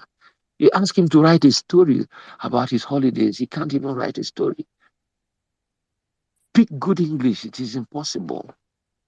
And they go to interview in the embassies and people reject them. Not because they have bad character, but they don't exude their certificate. So we need leadership that is comprehensive. Leadership that is a model. You can look at it and say, he's telling me do as I do, not as I say. And as you all brace up for this election and for the outcome of it, I urge you not to stop with making sure that we get the right governance. But when the government comes, keep your movement alive so that people live up to their responsibilities. I was going to join the NSAS movement when they were going on. I wanted to be part of their demonstrations, but the police dispersed us. Because I believe in what they are doing. This is what I did when Gowon was head of state. I led students from Ibadan to Lagos. And I walked all Ikorodu Road, walking towards Dodam Barracks, where the army and the police stopped us. And we all sat on the main road and said, shoot us, kill us. That was how they toppled Gowon. Because they saw that the youth could no longer take it. I was part of that movement. And so when I see what you do today, I thank God that it's not violent. Your intellectual force, your foray in the political arena, it has shown the deadwoods that they have no reason being there. If I can retire from politics, what are they doing there? They should let you come in and make a difference. In 1979, I was already in politics and I was 27. And I became special assistant to president. And by the time I was 30, I was already minister of state for civil aviation. Why shouldn't you be? It depends on how you expose yourself to be knowledgeable and to be able to offer an alternative opinion that can change renaissance retardation factors. Our country has to change. And don't relent. Don't stop. I can tell you that Peter Obi is a human being and he gets tired. He gets frustrated. He gets disappointed.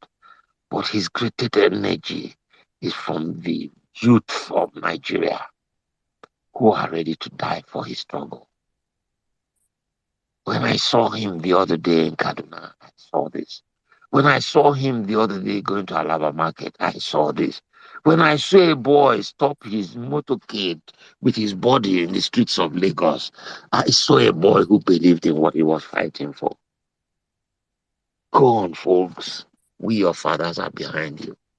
We will do everything to ensure that we rise from these weltering valleys of desolation and despair into the glowing mountains of recovery, of affluence, and of great development for our country. Wow. Thank you so much, sir. Okay, before we go to our speakers, Omar, I'll come to you in a bit. We'll come to you in a bit. I need to ask you a political question. So this question has been raging for a while. Now there's calls for today calls there's been calls for a rotation of power. Calls for rotation of power between the north and the south have been resisted in some quarters, and some people think that the candidacy of Atiku and Kwakwaso is being viewed as opposition to power shifts to the south. Given that, of course, the north has held power, is wrapping up an 8-year term by President Buhari. Now, the question we've been asking in the last few days, we've been asking our guests is, what does this portend for Nigeria? What are the dangers of not having power rotation? And have you been in touch? Have you been in talks? Any talks that you can, share with us with leaders from the north? We know that an organization like the Northern Elders Forum (NEF) have been have been sitting on the fence. They've not endorsed any candidates, and there seems to be a slight reluctance by northern leaders, to fully back this candidacy. But I would love for you to give us a background, if any, of your conversations with leaders from the north, so that we can unite Nigerians behind our principle. With the greatest respect for my northern friends, a lot of the northern establishment have refused to embrace the abundant resources of agriculture and animal husbandry in the north and have depended on government for livelihood. It's not possible. The north is a vastly rich area. This debate as to whether leadership should come from the north or south is a non-issue. We will get there where a leader is a good leader, whether he comes from the north or from the south, so long as he shows the attributes of goodness, of vision, of hard work, of incorruptibility, we will follow him. But there is this, the irony of this thing is that when you talk to people in the north, they tell you that they have the population. And that once they have the population, they will determine who rules Nigeria. And that if they are more numerous, it will come from them. But you see, the jury is still out as to who has the population. Because if you take the population census done by the white man when we were under colonial rule, there was not this disparity that you have today. And today, there is no genuine head count in our country because they have not made your national identity card an emblem for you to assess your citizenship rights. Secondly, our borders have not been policed in such a manner that there has been such an influx of people who are not Nigerians into Nigerians. There are foreigners who display our permanent voters card. There are foreigners who display,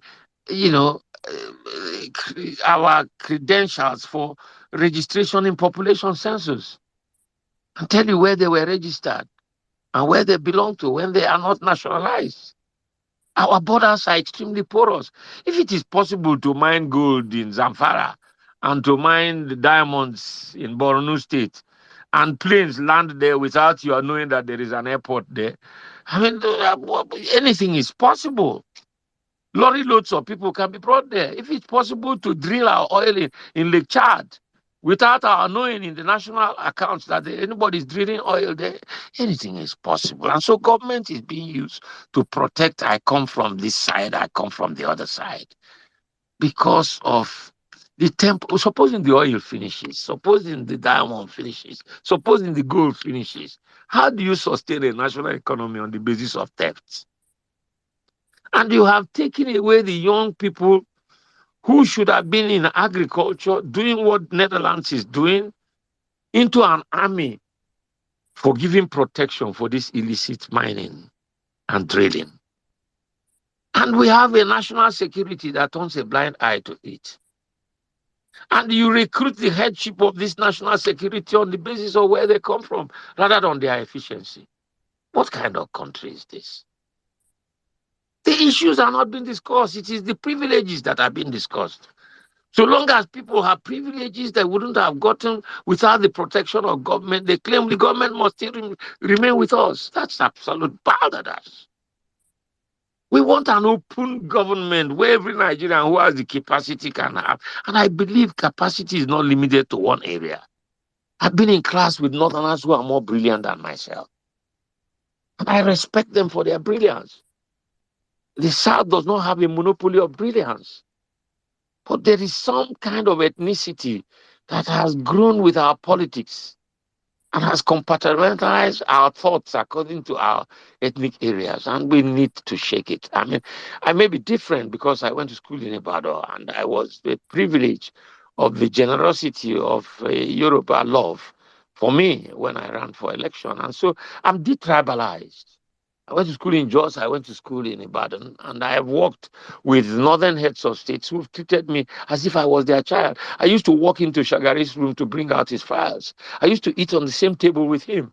I used to travel with Abdul Salam Abubakar, and I used to use his phone to call his family for him to talk to them.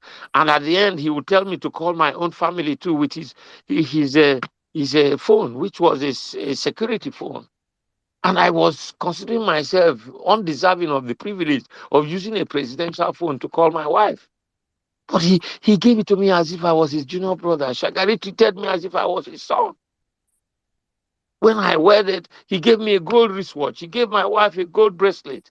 He gave us a luncheon and gave us very good advice. He told my wife, the greatest thing you owe your husband is fidelity. Once you give it to him and he insults you, come to me, I will defend you. You know, that was the paternal love I got from President Shehu Shagari. May his soul rest in peace. You know, General Abdul Salam Abubakar, General Ibrahim Babangida were my close senior brothers and friends. You know, outside of work, we indulge in jokes you will not believe that a minister and the head of state will indulge in. They loved me with a passion. And so when you talk about this tribalism, I just begin to wonder, where is this? It's just that the people who benefit from the perquisites of government on account of where they come from, rather than on account of their proficiency, their hard work, their intelligence, aggrandize it. And they do not allow the people who are proficient from various parts of the country to shine. There is no part of Nigeria that does not have people who are intelligent and endowed with all kinds of skills. I have lots of friends in the north who are brilliant in their chosen areas of endeavor. And they bring something to the table that is unique. But when you use this tribal thing, you just envelope everybody in a quota system. So you bring the people you like, not the people who are qualified for it. But I do hope that an Obi presidency changes the narration and lifts our country from the wildering valleys of desolation to the mountains of prosperity and hope. It is about time. It must happen. Amen. Amen too. Thank you, sir. I think let's open the floor. Let's take some questions from our speakers. People are itching to ask you questions. So I'll allow people to ask you questions. Right? Let me start with my brother Omar. Omar, good evening. You have the platform, please. Thank you very much, my dear brother Saddam. To begin with, I would like to know how many minutes I've got to make my submission. Just 2 minutes. 2 minutes. All right. Okay, that's fair enough. My questions are embedded in my submissions as well. So I'm hoping that he would be able to answer my questions as long as being able to assimilate my submissions. Let me start with the fact that there's one particular thing that I've observed, which is the fact that a lot of people from different regions of the country, other than the Southeast, feel a certain degree of discomfort, which, depending on the perspective you're looking at it from, is justifiable, and from another perspective is not justifiable. And it's the idea of Aaron sees nepotism. And this is me taking you down memory lane. And I'm very sure that you were aware of the incidents of January to July, January 15th to July 29th, 1966. And in as much as we would do our best, I mean, I'm glad that we have a lot of intelligent people on this platform, like our very cerebral person of Mr. Valo Zigbo and Dr. Mo Paul, people who have actually been very invested in the issues of this country over the years.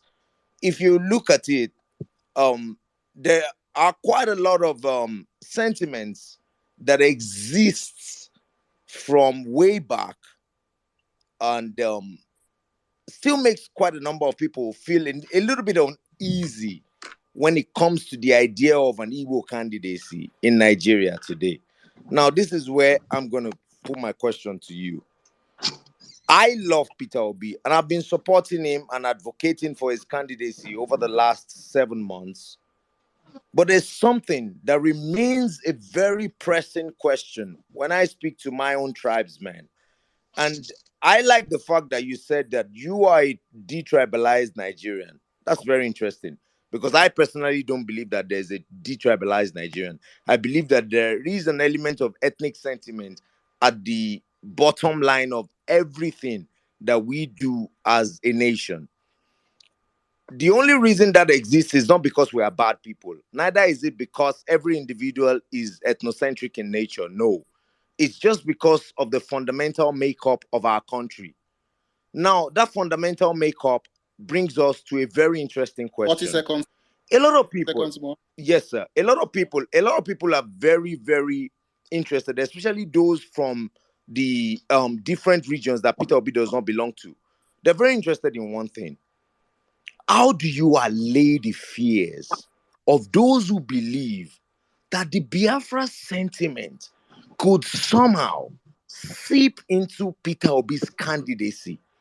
How do you allay the fears of people who believe that the Igbos? Now, this is the very, very interesting question, because a lot of people might want to sidestep it or shy away from it. But I believe that Saddam and myself and Cizo, we host the biggest political space on Twitter. And I can tell you that the sentiments run deep. So, which begs the question, how do you allay? I'm a Yoruba man. I'm from the Southwest, like my sister Kibati here on this platform. How do you allay the fears of people? Because I spoke to a friend of mine, and many people that I've spoken to over this electioneering season, they still continue to believe, irrespective.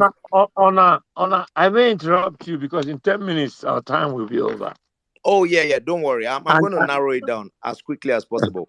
Mm. Irrespective of the level of respect and love they have for Peter Obi, there's still that underlying fear of, okay, if we have this guy as president, what would he do to the collective makeup of our nation? What would it do to the unifying sense of the country that we have? A lot of people believe that Peter Obi is coming to split Nigeria in the way that benefits the Southeast. I don't believe that. I believe that is complete balderdash. But from somebody that understands the man himself and understands the psyche of the Southeast going into these elections, how would you allay these fears?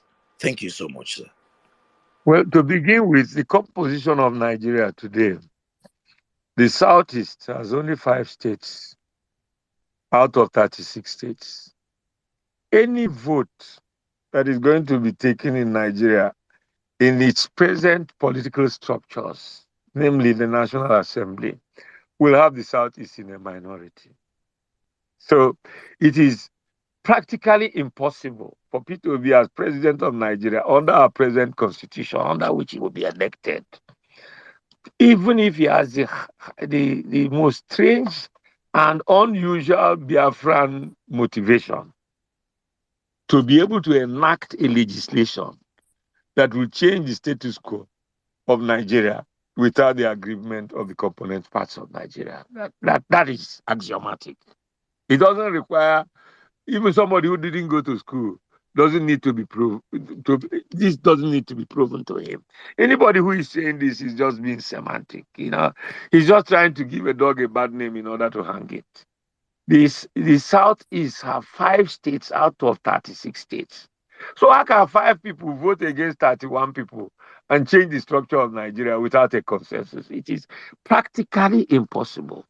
Even though you may say that the population of the Southeast deserves to have more than 5 states, but under the war measure of containment, we are 5 states, and there's nothing an Igbo president can do to engineer a legislation in Nigeria that is not supported by all the component parts of Nigeria to the advantage of the Igbos. That is a non-starter. So this is pure hogwash in propaganda. It is unattainable. It's inconceivable. And in any case, the Igbos derive their strength from Nigeria. So if you leave all the Igbos in the southeast, they will not be able to survive.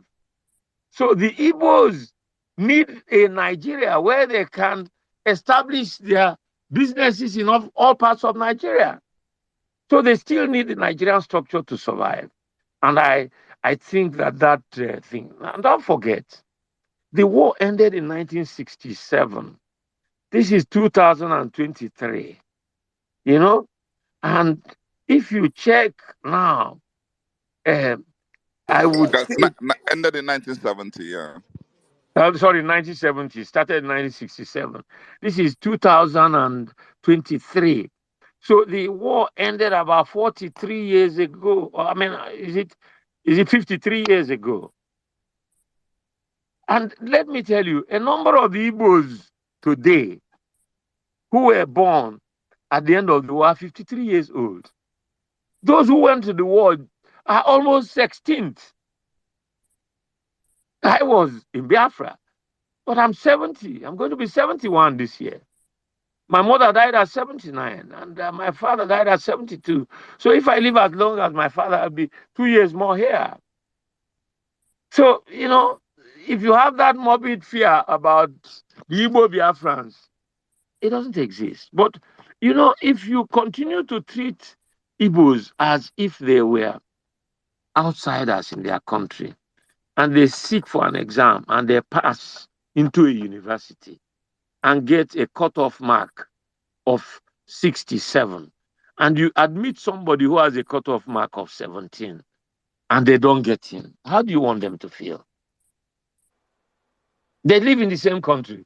They go to an exam, somebody scores 17%, they score 67%, and they say they can't get into the university.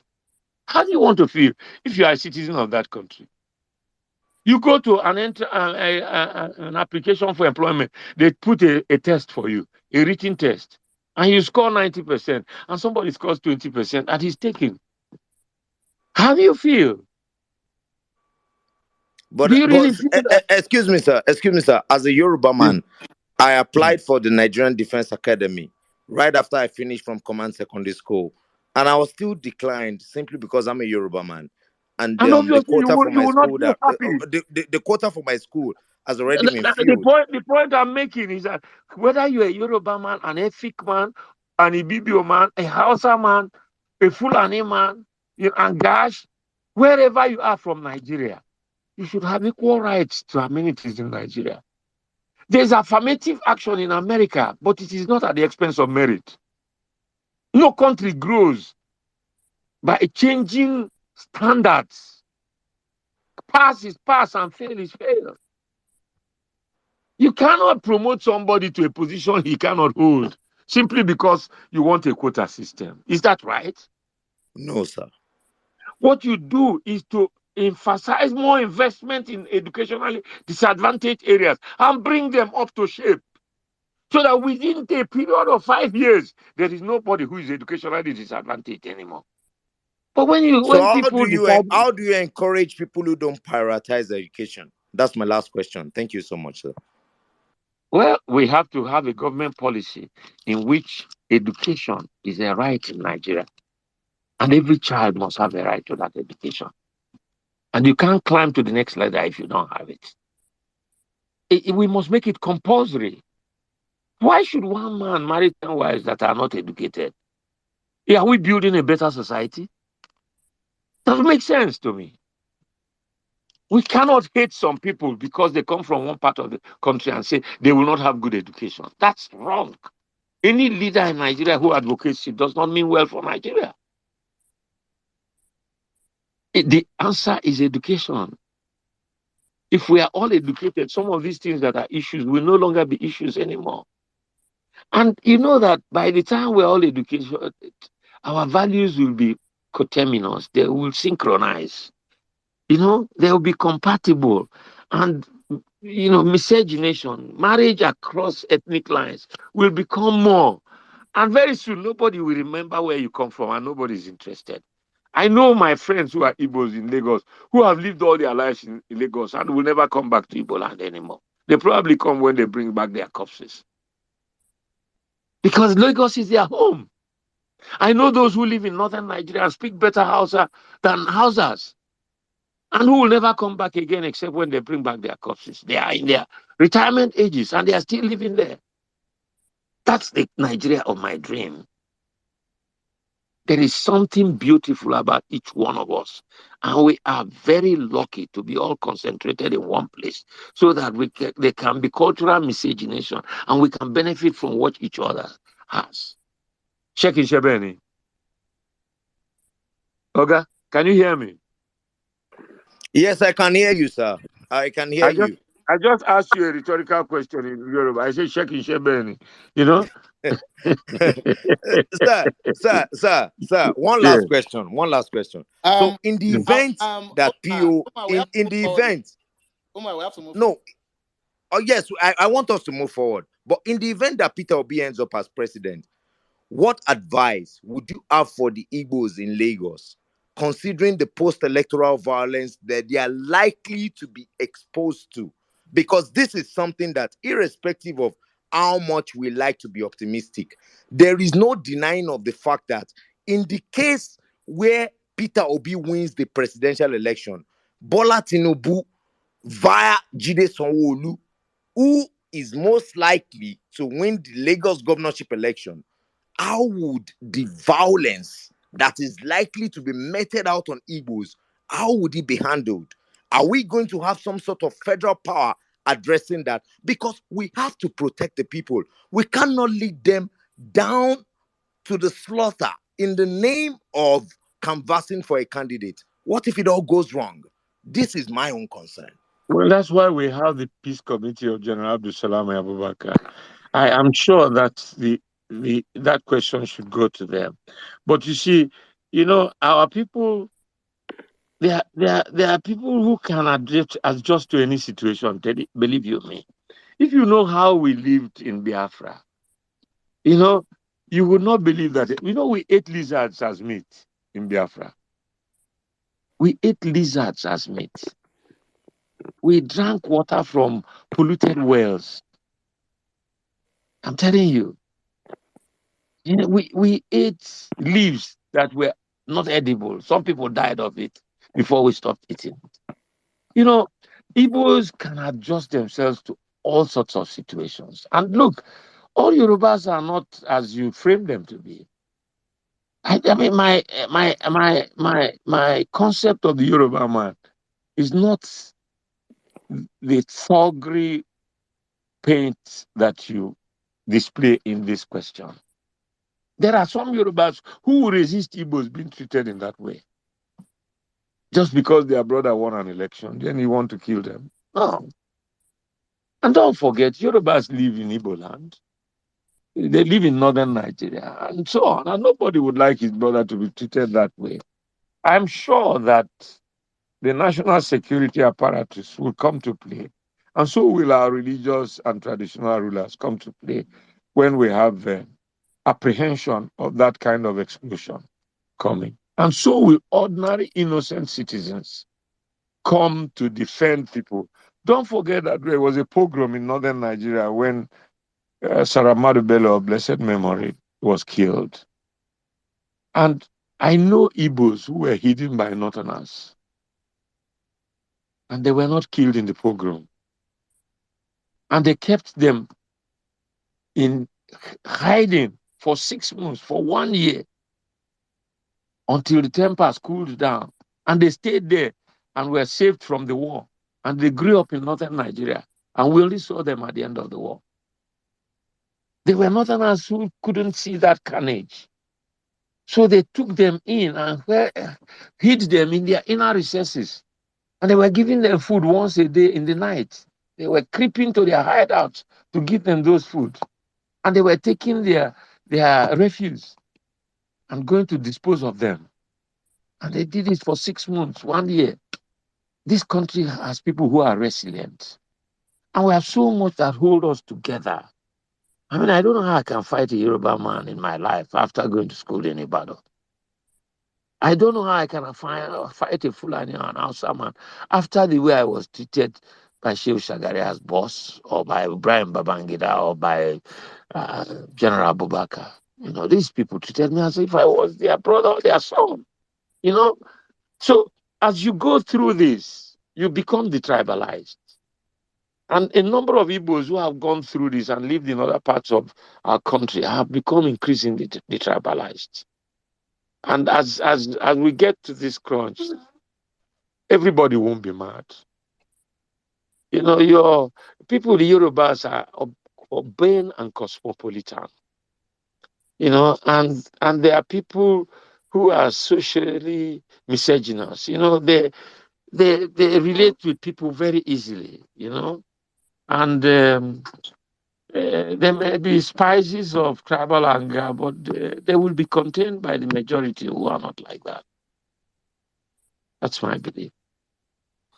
All right, thank you very much, sir.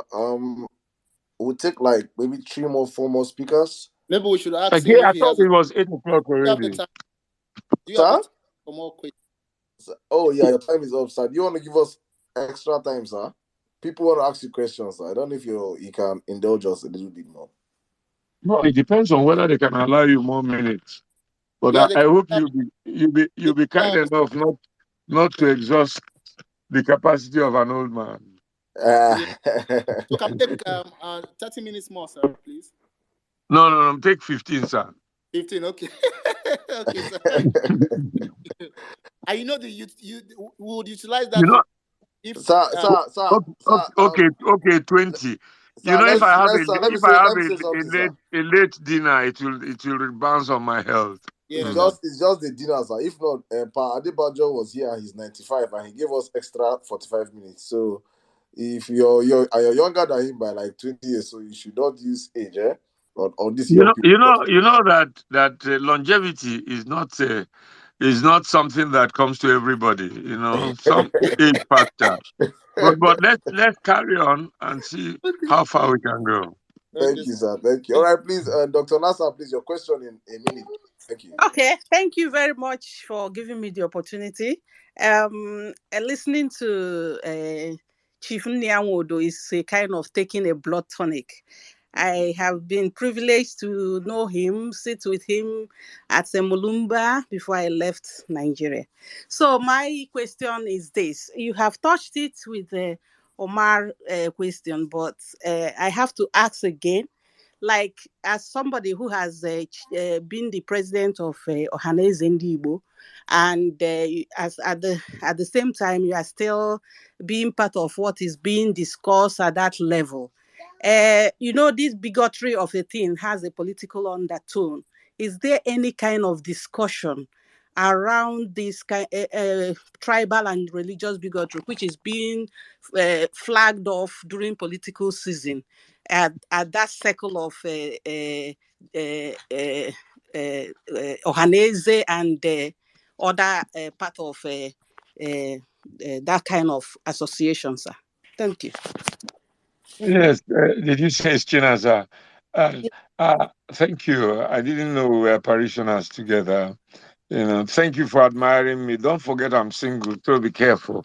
Now, I would like to say that this matter is exaggerated.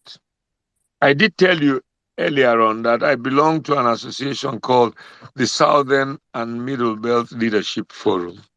It comprises of people from 4 zones of Nigeria. That is to say, the Southeast, the South-South, the Middle Belt, and the Southwest. And this is intended to bring about cohesion and better understanding.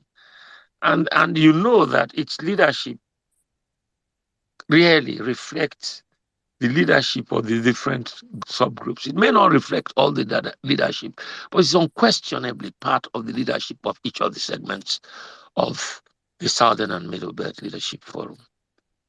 Now, secondly, between Ohanese and the Northern Elders Forum, there is a continuous meeting. In fact, we've formed a steering committee of 10, 5 from each side, who discuss, raise issues they need us to look into, and we look into it from time to time. And at various fora of government, whether it's in the legislature, in the executive, or in the judiciary, there's a mixed breed of people from various parts of the country who form the friendship and a working relationship that promotes better understanding. Now, I believe that in the universities, people of your generation are forming friendships that cut across these lines. And so some of the things that are inspired by politicians are not homogeneous. They do not have the acceptability of everyone. And much as we should be looking out for him, because there may be flashpoints whose conflagration can engulf all of us if we do not remain alert, vigilant, and ready to fight back. So my reaction is no. There are always deviants in a society, and they never overcome a greater part of the society. As long as a greater part of us have our heads skewed in the right direction and accommodate each other's differences with happiness and relish, because nobody is identical to the other. I mean, the fact that we speak different languages does not make us inhuman. We're all human beings created in the image and likeness of God. And we have passion in us. And no culture in Nigeria advocates this kind of pugilism or this kind of intolerance of difference of opinion. And I dare say that the fact of an Igbo man emerging as president of Nigeria cannot be a reason for an insurrection. I mean, we've borne President Obasanjo's 8 years tenure as well as his military tenure, and nobody in Nigeria erupted against it.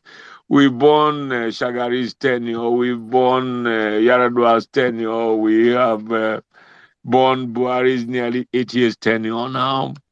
And if you add up all the military interregnums in Nigeria, we've borne a preponderance of leadership from one section of the country without this kind of violence that you foresee erupting.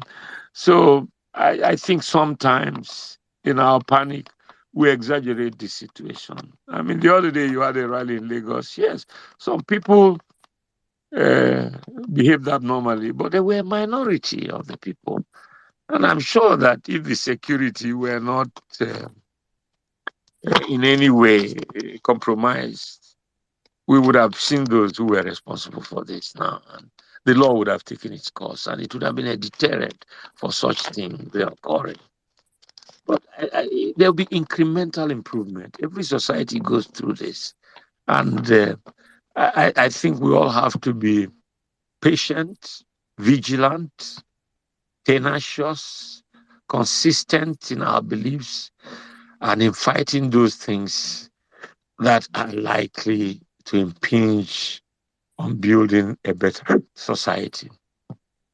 Thank you, sir. I want to ask a question from Twitter. Someone is asking Hillary Akidenon. He said there are rumors about a proposed sit-at-home order on the day of the election in the Southeast. What's your opinion about this? I want to add what will be done to ensure that if such a thing happens, it is not effective. Well, all the elders have been speaking up against it lately. And even the current sit at home on Mondays is declining. First of all, IPOP has come out openly to say that it's not in support of sit at home on every Monday. It's in support of sit at home any day that Nnamdi Kanu goes to court. And we have to show solidarity to him, especially as the courts have discharged and acquitted him. And the government is detaining him against the dictates of the law, and they are winning sympathy for him for the way he's been treated. And so uh, when he goes to court, people feel a sense of solidarity. But when it's Monday, to be honest, in Abia State, where Nnamdi Kanu comes from, civil servants go to work on Monday. In Ebonyi State, civil servants go to work on Monday. It's only in Anambra, Imo, and Enugu. But in Enugu, by the time it is 10 o'clock, people are already on the streets. So it's obeyed more in breach than in compliance. And I think that a number of civil servants want to use it to extend their weekend holidays and really, because the governments are lukewarm about enforcing it, nobody really cares whether they go to work or not, you know. But I, I would the agree. thing is not. I know in Anambra, while Mr. Valentine was running for governorship of Anambra State at the time. Though prior to the election, there were a lot of noise that they will be sit at home and all that. But eventually, the people of Anambra came out to vote. Yeah. So I think that's the same thing that would happen. You see, when a majority of the citizenry do not agree with a law, the law becomes ineffective. It's difficult, and these young boys who are aggrieved, they are not everywhere. They can't police it. And the armed forces are also there. So if they attempt to police it in such a manner, they will incur a lot of casualties, which no parent here wants to see their children involved in, you know. So one begins to wonder sometimes whether those who are trying to enforce it at home are inspired by people outside the Southeast. The resurgent violence we experienced with the attack of the convoy of the governor of Delta State in amongst Igbo leaders is seen as inspired from outside Igbo land. There is a feeling that some people outside Igbo land are determined to ensure that they inspire internal violence in Igbo land in order to ensure that the Igbos do not troop out to vote for Peter Obi. And that is speculating around our people. And in the churches now, the religious ministers are telling people this and say, don't listen to this sit at home. It's not coming from our boys, it's coming from outside. Thank you, sir. Kibati, are you there? Can we okay, sir. Okay, it seems we have just 5 more minutes. Let's try to squeeze in one more speaker, sir. Okay. Oh, Kelly has gone. Let's go to Arigosaki. He has his hands up. Please make your question as brief as possible, preferably Yeah, very 45 short. seconds. Yeah, very short question. Can you hear me? Yes. Yeah, very simple question. Somebody like Professor Charles Soludo, when I was growing up as a child, I was quite inspired by his scholarship, and it quite influenced most of the decisions I've taken in life. I studied economics because I wanted to be like someone like Soludo. But seeing the recent outburst of Soludo in this election cycle, I was quite disappointed, and I felt like um, this man is talking from a sense of envy and not out of his largesse for the people of Southeast. I don't know how Johannes and other Southeastern leaders have been able to really talk to him and address those kind of concerns. So, and I don't know whether he's not bossed because there appears to be suppression of campaigns in Anambra State. So that's my point. How has this Eastern elders tried to, talk to someone like him on Okay. the issue? Okay, sorry, sir. Before you answer, let's just have Dr. Lu ask this question in 30 seconds so he can treat both questions as once. Dr. Lu, please, you have 30 seconds. Quickly. Thank you very much, and thank you very much, sir, for coming to this space.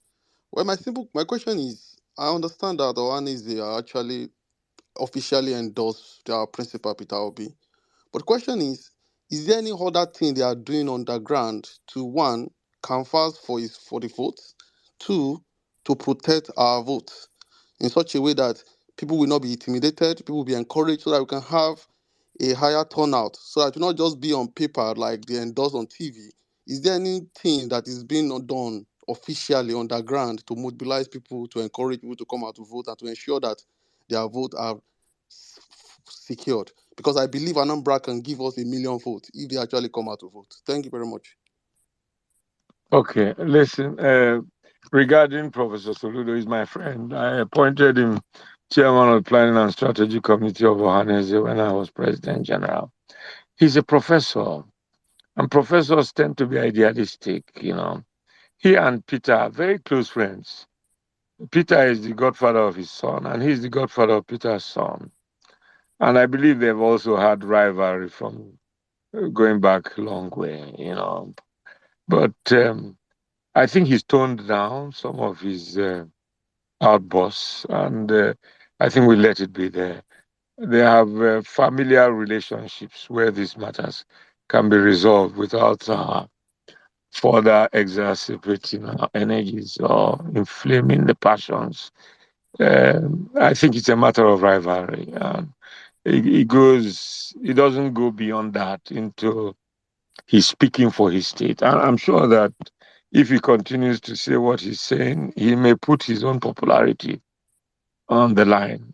So we'd rather just leave it to be where it is. Um, um, on Aza's endorsement, and if we were doing something on the ground, I wouldn't tell you on such a public media. But yes, we've endorsed Peter, and we were the last in the Southern and Middle Belt Forum to do so advisedly, because we didn't want Peter to emerge as an Igbo candidate. We want him to emerge as a Nigerian candidate, but one who is also loved by his own people and for whom we can give a testimony. Already a lot is happening in Igbo land. His acceptability is unquestionable. I mean, if you looked at the social media today, which you represent in this platform, you would have seen um, a former governor of Enugu State who was going to a coal camp area where they sell motor parts to campaign, and he was booed out of the place. It is all in the social media today, and Peter was not there to do that. You would have seen yesterday an old fellow who is a PDP stalwart was going around in Suka urban area removing Labour Party posters. And the young people apprehended him. They removed his shirt and walked him around the town to exhibit his malfeasance. It's all over the social media. If Ohanese's advice is not permeating the nooks and corners of Igbo land, these things will not erupt. I mean, the people here, Peter is a son worthy of being proud of. I mean, this thing goes beyond just Igbo, but it goes to the root of our feeling that we must turn a new leaf. We can't go on like this. I'm not sure it's a feeling that is akin to just Igbos. Most people in Nigeria have come to the conclusion. You know, I read Professor Balaji Akiyemi the other day. being more outspoken than I ever expected him. He taught me political science in University of Ibadan. You know, I took some courses in the Department of Political Science, which he taught. Very brilliant man. He was Minister of Foreign Affairs. He came out in total condemnation of some of the arson that was going on in Lagos yesterday. And he came out heavily in favor of a turn of a new leaf in the determination of the leadership of our country. Look at somebody like Wole Soyinka. Wole Soyinka has not disguised his preference for Peter. He's made it public and he's articulated the basis of his preference. You know, whatever you may say about Obasanjo, he's intellectual in his forays. He's deep in his thoughts, you know, and his endorsement were founded on profound logic, you know. And these things go to show that, you know, anybody talking about Peter as an Igbo candidate is wasting his time. You know, in fact, Peter is perceived here as miserly. Peter is perceived here as not prepared to share the bounties of states, you know, and our people like the merry-go-round, but they admire his discipline.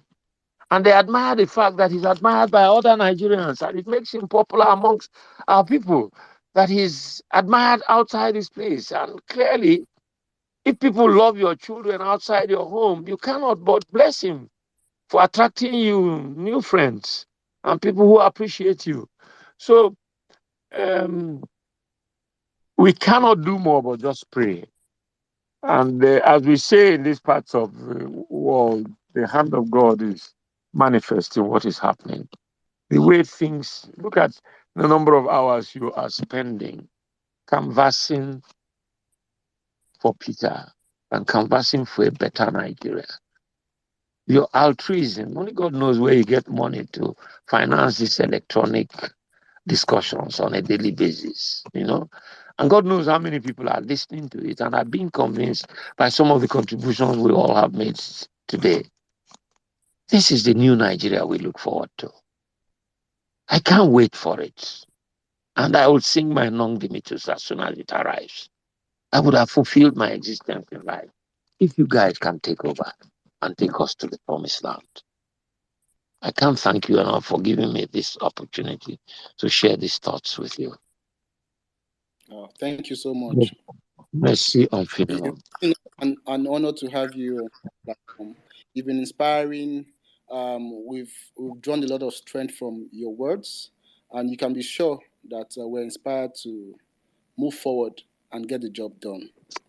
I'd like to thank you. I don't know if Valentine is still online. I'd like to thank him for his contributions in the electronic configuration of this campaign. Yeah. And his steadfastness. I sometimes wonder where he gets his energy. He travels around Nigeria in one day and still doesn't show it. You know, thank you so much indeed. I remain loyal to you. You continue to impress all the time. We love God you. bless We love you. you. You Yeah. I will love you. witness the I love new you all dawn. too. I You're love going you to all too. see. I wish I could see the female voices. Maybe this interaction would have earned me a new wife, you know. But That, if any of you is interested, you know, you can have all of me. I'm looking for a wife. Oh my God! Oh my God! We've had fun. We've had fun. Please, we're gonna share this. The whole of Nigeria will listen to this. You yeah. are amazing. You're amazing. You make me proud. Honestly, thank you, sir. Thank you, sir. Thank you, sir. Thank you, thank you. May the Almighty God bless your endeavors. Amen. Amen. Amen. Amen. Amen. Goodbye, everybody. Thank you Bye. so much, Tomorrow we sir. have Good night, Dr. sir. Pogo. Enjoy your Yeah. dinner. Good night. Good night. God bless you so much, sir. Thank Yeah. you, sir. So tomorrow we have Dr. Pogo on this program, 6 p.m. Nigerian time, and he'll be sharing with us thoughts along these same lines. So I encourage everyone to please tune in tomorrow as well, 6 p.m. Nigerian time.